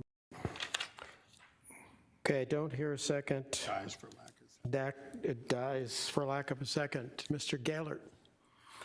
I just wanted to add that if the commission is headed in the direction of recommending approval, we've got a few other stipulations that we'd like to add or suggest. Just so you're aware of that. Well, Mr. Chair, we don't know what we're voting on. You can't tell us there's more stipulations after it's been moved, after there's a motion. Chairperson Crow, I'm sorry, I'm commissioners, from a staff standpoint, I was not expecting that. What you have in your staff report right now is the recommendation that is coming from the Planning Division. And the recommendation is for a denial on the general plan as well as a denial on the proposed rezoning application. We didn't get into any additional procedural guidance or last comments from staff. There was a couple of comments that I was going to make, but many of them were covered by the individuals that have spoken. We do realize that the commissioners, as you have heard from multiple people, that you're in a tough situation. Typically, planning staff does not come before a planning commission with a recommendation for a denial. So as we evaluated this application or these applications, we took multiple things in consideration. We did not want to put you in this predicament with staff recommending denial. So I will outline a couple of things to kind of add on to what we looked at. Mr. Froke did identify multiple different locations throughout the city of Glendale where similar proposals have been developed. We do not necessarily know the complete history of what allowed for those developments to occur. During that time, especially with Arrowhead, the general plan was different than what it is today. The second point that I would make on it is, based on the level of information that you're getting from the community, the citizens within that area, when the first application came in, it was a proposal for a lesser density amount. The applicant got a lot of resistance from the community, and staff does take that into consideration. It's not the only thing that we look at. The applicant came back with a second proposal for a higher density. Throughout that citizen participation process, staff interacted with the applicant and offered two suggestions: either to reconsider the application once again or consider interacting with the community once more to try to address their concerns to see if there's any way path going forward. The applicant, at their right, opt not to at least go back one more time to have another meeting with the applicants, with the citizens in the area. And that was the applicant's right to do. The next thing is worth mentioning, and it has been stated, historically in that area, it has been reserved for larger lots. We do all understand that the times are changing right now, absolutely. There is a great need and from a housing standpoint. And there's a different variety of lot sizes that needs to accommodate new people that are moving into Glendale and the desires that they're looking for. If you look at the applications before you, the general plan amendment, the density that is being required is greater than what is surrounding the subject property. The property to the west, when that came... Excuse me. I made a motion, it failed for a second, and you're still trying to sell the deal, okay? Okay? I apologize. So respectfully, as a commissioner, I have every right to make any motion that I wish. It failed for second. I'm disappointed by that, but that's how it works. So, you sold your case, didn't sell it to me, but you sold it to the other members, and that's okay. This is how this works. But it's okay for any commissioner or all the commissioners to question what staff does. It's okay to do that. That's why we're here. And frankly, some of these packets have been lacking, and they do raise concern. And when I see verbiage that it may not meet the standard, that's just too weak for me. I want to know definitively it doesn't meet the standard because you have an applicant and a property owner that have a right to a fair hearing. Now, we got 10, 12 people showed up, one of the nicest groups of people that have ever come in and spoke to the commission. They were all very thoughtful and very polite, and we've had some very rambunctious crowds. And that is greatly appreciated. But I don't mean to cut you off, but I mean, I think you sold it at least to the other 5, 6 here. So I'll be quiet. Well, I'm wondering, Mr. Froke, is there any way that we can maybe consider meeting with the applicant and discussing the concerns that everybody's got here and seeing if there's any kind of a compromise?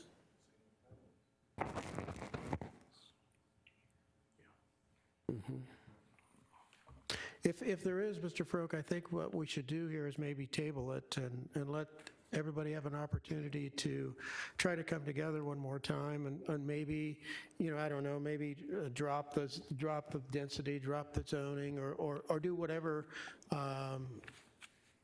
What's your thought on that? Yeah, thank you, Chairman Crow, members of the commission. I represent the owner. I don't represent the buyer that's in the audience.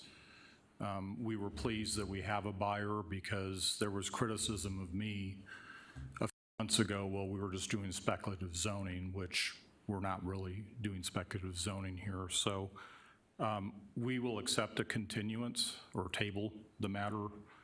We've had 2 pre-application meetings, 2 neighborhood meetings. We filed the application, withdrew it, waited 6 months to get refunded, finally got the refund back to Mrs. Keith, but we will take the continuance or table, however procedurally Mr. Gruber wants to do it, and we'll come back. We'll go meet with the neighbors and come back another day. Commissioners, does anybody have a problem with that approach? Chairman, it's Commissioner Gears?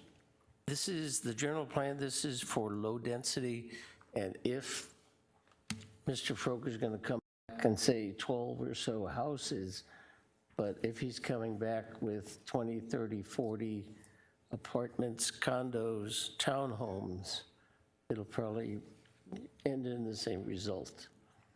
You 2.5 buildings per acre is about 12 nice-sized houses, and that would make a really nice place.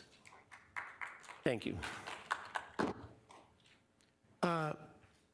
Well, be that as it may, I just hate not trying every possible avenue to get folks to come together, regardless of what it may be. If there's any way to do that, it just seems to be the best thing we can do right now. And if we fail, if it fails, then at least we can say we tried everything to accommodate everybody and see if we could come to some sort of a compromise. So if that's the case, and since the applicant has agreed to that, I will entertain a motion to table this till the, Mr. Gruber, are we on steady ground here? Chair, members of the commission, if the commission's will is to continue this item to a future date or to leave the date open, that is certainly your prerogative. Gentlemen, any input in regards to, should we just leave it open and let the applicant come back when they're ready, or should we stipulate the next meeting, or what do you think? Chair, the applicant volunteered to have the issue tabled. We didn't recommend it. He recommended it.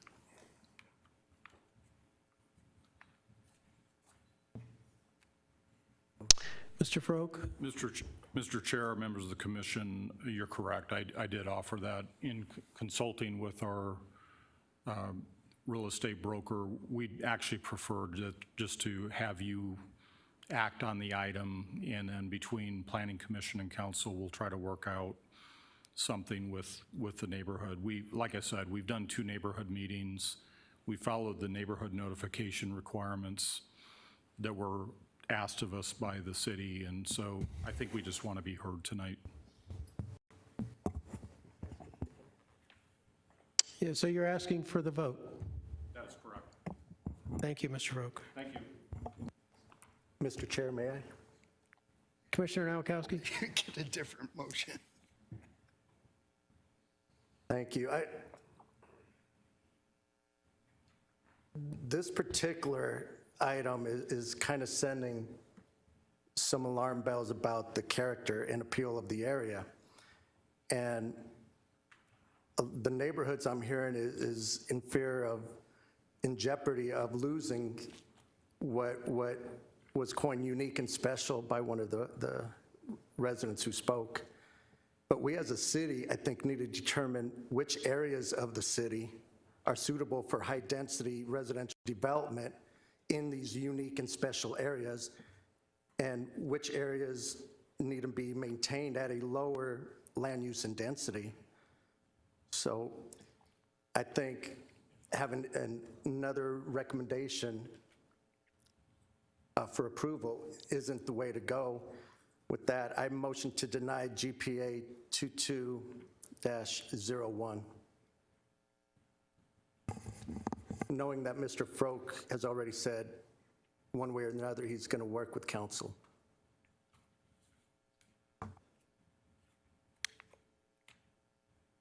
And Mr. Chairman, I would second that. Okay, I have a motion and a second to deny GPA 22-01 as recommended by staff. Is there any further discussion?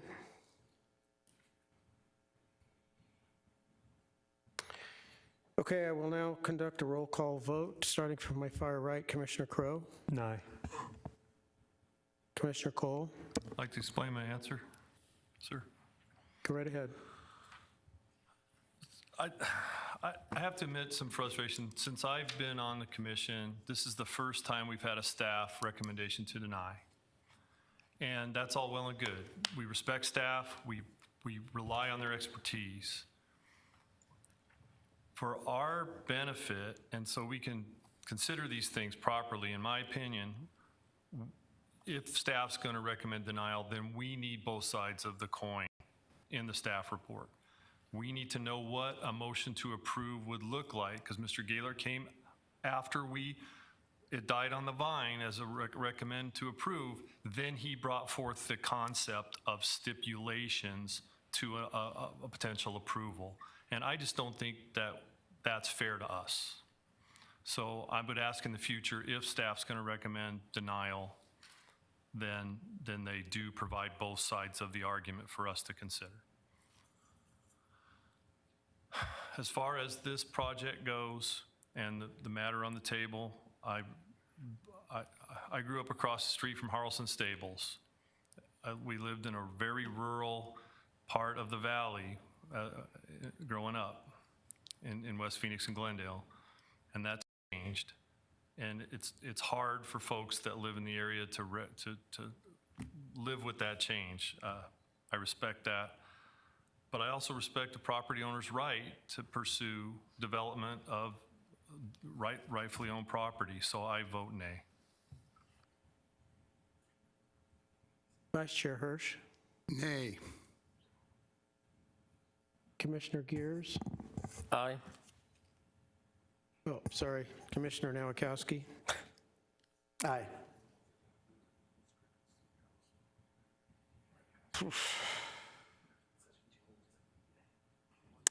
Well, I'm concerned for both sides. I mean, I think the property owner has a right to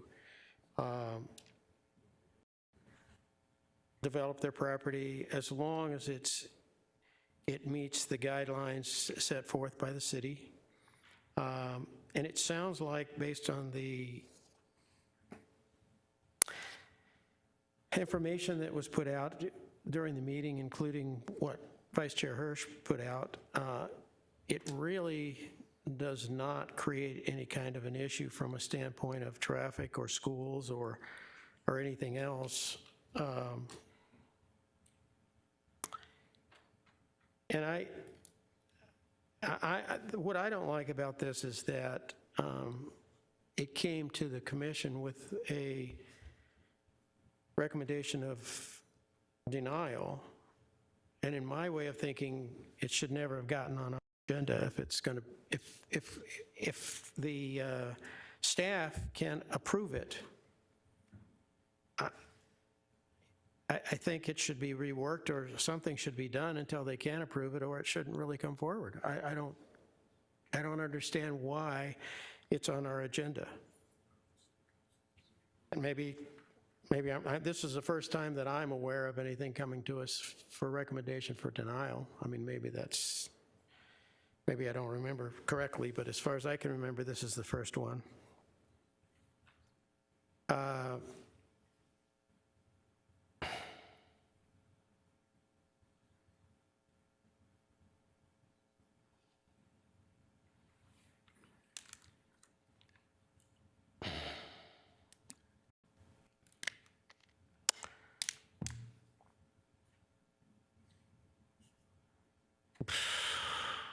Boy.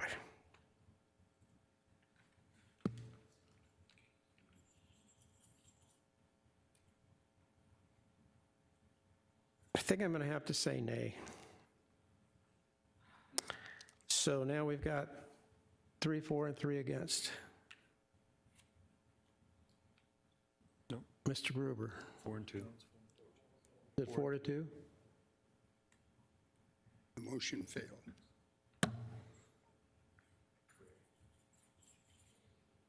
So the motion's denied, basically.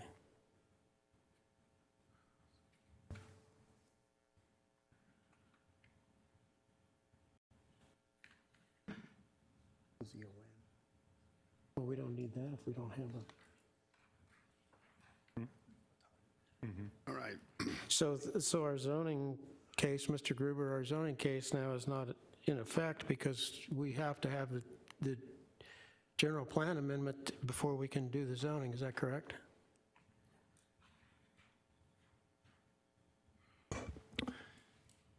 Chair, members of the commission, so the question is, can you move on to vote regarding the rezoning? Correct. And so my understanding is that the motion to deny the general plan amendment failed 4 to 2. Is that correct? Okay. And the motion to approve died for lack of a second. It's not been the practice of the commission in the past to forward no recommendation to the council. That is essentially what you have right now. I believe when this was discussed in the past that I understood that would be construed as a recommendation for denial. So that's the best guidance I can give you right now. That's probably what you have, is either no recommendation or a recommendation for denial. So if you wish to modify that, that's your choice, if there's any ability to do that. And if not, you can proceed to vote on the rezoning. Chair, Commissioner Crowe? I make a motion that we table this. Second. It's been moved and second that we table this project, GPA 22-01 and ZON 22-01. Any further discussion? Commissioner Gears? For how long do you table it? 1 month, 2 months? It's up to the applicant.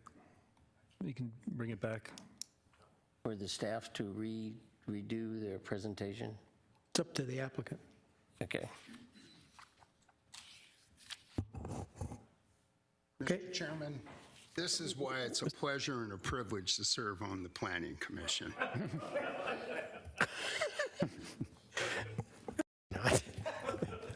Oh, man. Okay. I have a motion and a second to table GPA 22-01 and ZON 22-01. No further discussion. I have a roll call vote starting from my far right. Commissioner Crowe? Aye. Commissioner Cole? Aye. Commissioner Hirsch? Nay. Commissioner Nowakowski? Aye. Commissioner Gears? Aye. Chair votes aye. So the motion is tabled. and it will be up to the applicant to readdress it. Mr. Gruber, what are the next steps in the process? Chair, members of the commission, the item before you, the commission has recommended tabling the item. Okay. There you go. Okay, our next agenda item is case number ZON 22-03. Mr. Vigil will present the case. Mr. Chairman, point of order before we start on the next case. Commissioner Cole? Do we have to take some action on ZON 22-01 since it's on the agenda? We tabled it. It was part of the motion. I'm sorry, I understood the motion just to be the GPA 22-01. Did I misunderstand? No, I read it twice. That would be my failing then, Chair. Me too. So if we're good with both of those items, then I'm fine. I just want to make sure we didn't miss something, which obviously I did if that's the case. Yeah, we tabled GPA 22-01 and ZON 22-01. Thank you, Mr. Chair, for clarifying that. I apologize.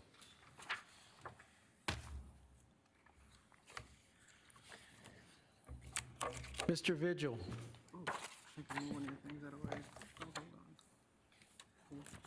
Good evening, Chairman Crow and commissioners. Again, my name is Edward Vigil, presenting zoning application ZON 2203 for the Tanger Planned Area Development.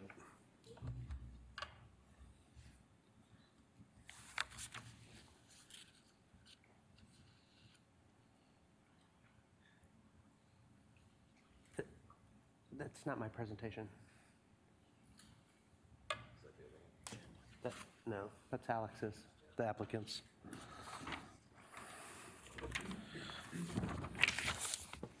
Okay.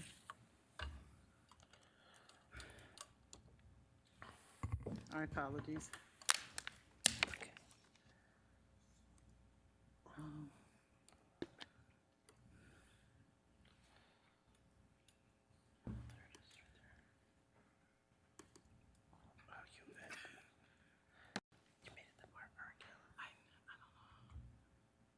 That's it, right? Yeah, that's it. I apologize, technical difficulties. So again, this is zoning application 22-03. This is a request to rezone approximately 7.3 acres from the agricultural zoning district to planned area development. The applicant is Alex Hayes with Withy Morris, representing the outlets at Westgate. And before you is a vicinity map showing the location of the site in relation to City Hall. The site is located south of Glendale Avenue and east of the Loop 101, just west of existing Tanger outlets. And before you is a zoning map depicting the current zoning designation, again, is A1, which is agricultural. And just west of that property is the Tanger Outlets, which is part of the Westgate PAD. And then across Loop 101, you have another PAD. To the property to the south is also Westgate PAD. And to the north is Glendale Avenue, and then a large single-family residential zoning district that still resides in Maricopa County. And this is an aerial of the current development going on in the area. Again, you can see the Tanger Outlets just east of the site. So some of the project details are to create a planned area development with the C1 and C2 land uses, which are the neighborhood commercial and general commercial uses, which are similar to what the Westgate PAD allows. And so the applicant is requesting to build an indoor recreational facility, 4 full-service restaurants, and then 1 digital billboard. Something that's important about this application is that all the circulation has already been improved for the site. So there was no traffic statement or traffic study that was required. And then with this PAD, what's different about it from the Westgate PAD, they're asking for a few changes. One, the height to change from 30 feet to 40 feet tall, a side setback of 15 feet, and then reducing the rear setback for this property to 0. And here is a depiction of the Westgate PAD development standards and the proposed Tanger Pad development standards. And as you can see in the bold items, the side setbacks changing from 30 feet to 15 feet. And then the rear setback from 30 feet to 0 feet. And then the maximum structure height from 30 feet to 40 feet. Otherwise, everything else will remain similar to what Westgate has. And before you is a conceptual site plan of the property. So again, they're doing the indoor recreational facility, 4 restaurants, and a digital billboard, and a little bit about the circulation. So all the circulation in the roads and driveways have all been improved and exist today. So I guess patrons of the site would exit the Loop 101, come down Glendale Avenue, and then they have a driveway just before 95th Avenue entering the site, and then they also can turn south on 95th Avenue and drive down 95th Avenue, where they have 3 different driveway locations that would allow them to enter the site as well. And then there is 1 driveway off of Maryland Avenue that would allow them to enter the site, get to this site also. The digital billboard that's being proposed is basically just in the middle of the property. It's kind of hard to see because it's very small, but along the, that would be the west property line. So the applicant and city staff have met all the public notice requirements for this rezoning application. And staff finds that the applicant, the request to rezone from A1 to planned area development has met all of the required findings stated in the zoning ordinance for a PAD. And some of our staff's analysis is that the planned area development zoning district is consistent and in substance with the entertainment mixed use, which is the general plan designation of the area and the site, and the objectives of the general plan. The overall development plan to create a development unified by architecture, landscaping, signage, lighting with land uses that complement the existing Tanger outlets in Westgate, and that the proposed development standards will facilitate the development of an indoor recreational facility, 4 new restaurants, and a digital billboard. And these development standards create compatibility with the existing Tanger outlets and Westgate. Also, each development will require a separate design review application as it comes in to develop. And again, since the circulation's already in place, no traffic study was required. And also, last but not least, all applicable city departments have reviewed the application and have recommended approval. So should the Planning Commission motion to recommend approval of zoning case 22-03, it should be subject to the following stipulations. The first, that the development shall be in substantial conformance to the PAD booklet entitled Tanger PAD dated April 1st, 2022. And number 2, that the digital billboard shall conform to the City of Glendale zoning ordinance section 7.110. And with that concludes my presentation, and if you have any questions, I'd be happy to answer those. Commissioners? Commissioner Crowe? Yeah. So we've got a 0 setback on the back end of the property towards the freeway side, right? Yeah, that's correct. And fire safety looked at that and no issues? No issues whatsoever. Okay, thank you. You're welcome. Karen? Commissioner Gears? You said this property was agricultural and you want to change it to pad. That's correct. Google Map shows it as a parking lot. It is an existing parking lot. So in the site history section of the staff report, it goes into further detail that in the past, this site has been used as overflow parking for both the Tanger Outlets and the Westgate PAD, and now it's been purchased by Tanger Outlets, and they are requesting to rezone it and then develop it. So how was it zoned to get a parking lot? It wasn't zoned to be a parking lot. It was always zoned A1, which it currently is A1. And I'm not sure how they were allowed to do the parking lot in an A1 zoning district. So that's a question I'm unfamiliar with the answer to. Because I saw Google Maps and said, well, all you got to do is put a building on it. They must have paved it, and they just are using it as overflow parking. Yeah. Okay, so thank you. You're welcome. Commissioners, anything from Mr. Vigil? Just on that note about the parking, it's not paved, is it? It is paved, yeah. It is paved? I've driven the site several times. It's paved. It's really old pavement, but it is paved. I couldn't remember. I always thought it was a buffer zone of some kind for the... It was originally owned by ADOT as part of their freeway right-of-way. Yep. Thank you. You're welcome. One more question, please, Commissioner.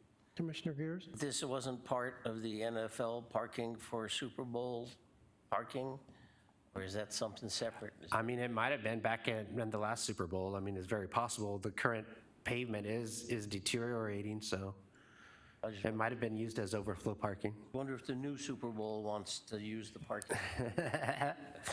Maybe. Okay, thank you. You're welcome. Commissioners? Thank you, Mr. Vigil. You're welcome. Will the applicant or applicant's representative please come forward, state your name for the record, and make your presentation? Good evening. My name is Alex Hayes of Withy Morris, 2525 East Arizona Biltmore Circle. Happy to be here tonight to discuss the Tanger PAD. I have a presentation here that I'm happy to walk through if that's your prerogative, but I suspect our time will be better spent making a few comments and answering any questions you have. I know the last case went a little long. So this property is a true remnant parcel. It's 7.3 acres and it's only about 140 feet wide. So it has some unique geometry and it really limits its development potential. Perhaps even more important, it exists on the western boundary of this Westgate PAD, right where the Tanger outlets are, and it has no access to public streets. So Tanger is really, excuse me, in a unique position to develop this property, and is perhaps the only entity that could really provide any meaningful development on this site. So when this property came up for auction, Tanger looked at it as a strategic opportunity to, maintain their window and their kind of visibility from Loop 101, but also as an opportunity to expand their footprint at this location and expand their partnership with the city of Glendale, which has been, I think, fruitful for both parties since its initial development. This PAD enables this site to be developed in a way that has physical and aesthetic integration with the existing Westgate development. It also allows for some entertainment and restaurant uses that'll really be a benefit to not only the customers of the Tanger outlets and the broader Westgate area, but the residents of the surrounding area. And it's also an opportunity to provide more employment opportunities in Glendale and some sales tax generating uses. So with that, I think I'll leave it there and be available for any questions you may have. Commissioners, anything for Mr. Hayes? Okay, I'll ask a question. Commissioner Gears. What kind of restaurants do you have in mind? There'll be potential for some drive-through, but most likely there'll be sit-down, casual eateries. They're still working on who the end users are going to be, but they'll most likely be sit-down restaurants. Maybe higher class and not Arby's? No, not Arby's. Thank you. Commissioners?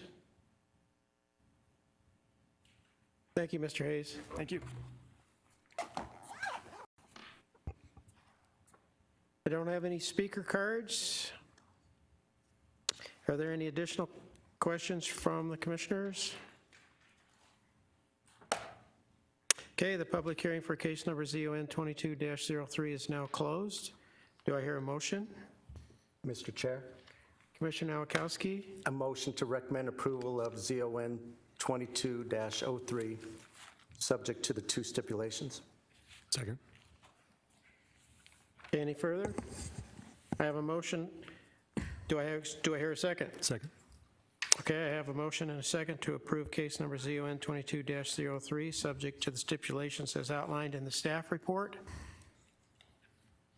I will conduct a roll call vote starting from my far right. Commissioner Crowe? Aye. Commissioner Cole? Aye. Vice Chair Hirsch? Aye. Commissioner Nowakowski? Aye. Commissioner Gears? Aye. Chair votes aye. Case number ZON 22-03 has been recommended for approval, subject to stipulations as outlined by the staff report.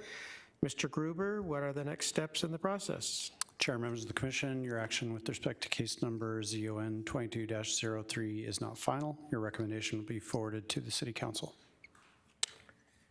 Ms. Perry, is there any other business this evening?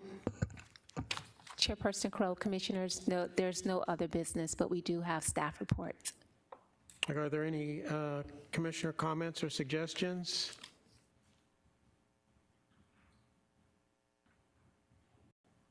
Okay, staff report. Thank you. Chairperson, Commissioners, as you know, back in 2019, we started on the process of doing the rewrite of the zoning ordinance that is now being defined or identified as the Unified Development Code, UDC. We held a workshop on this past Tuesday before City Council, providing them a high-level update on the status of where we are with the rewrite.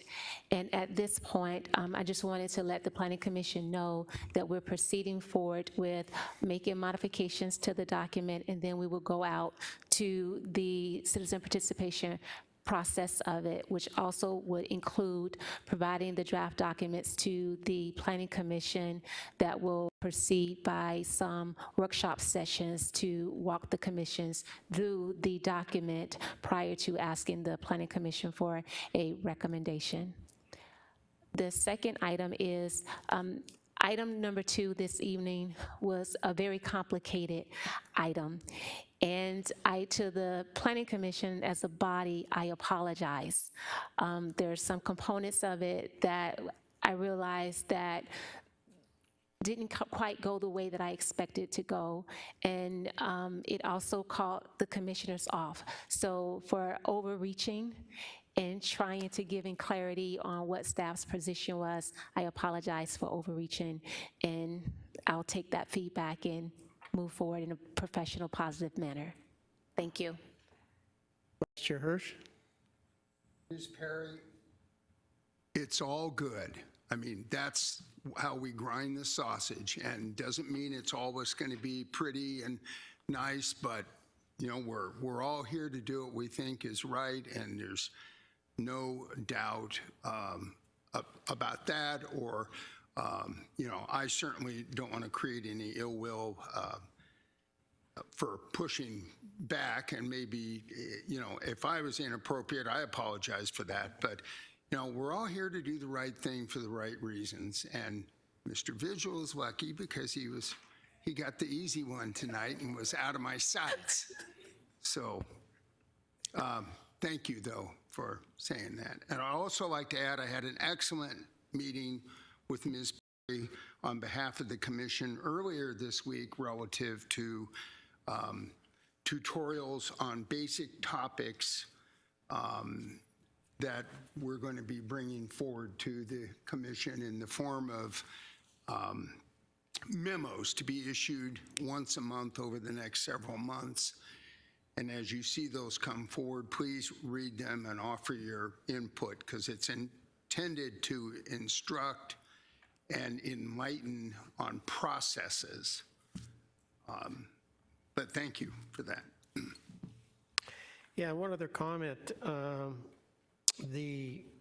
Our former commissioner, Ed Nyberg, as I've reported on a couple of times, I have some good news for a change. He is recovering He is doing quite well. He is at home. He still has a lot of therapy to go, but I think at the end of the journey here, he will totally recover. At least that's the outlook right now. So we couldn't have asked for anything better based on what we thought the day it happened. It was pretty bleak.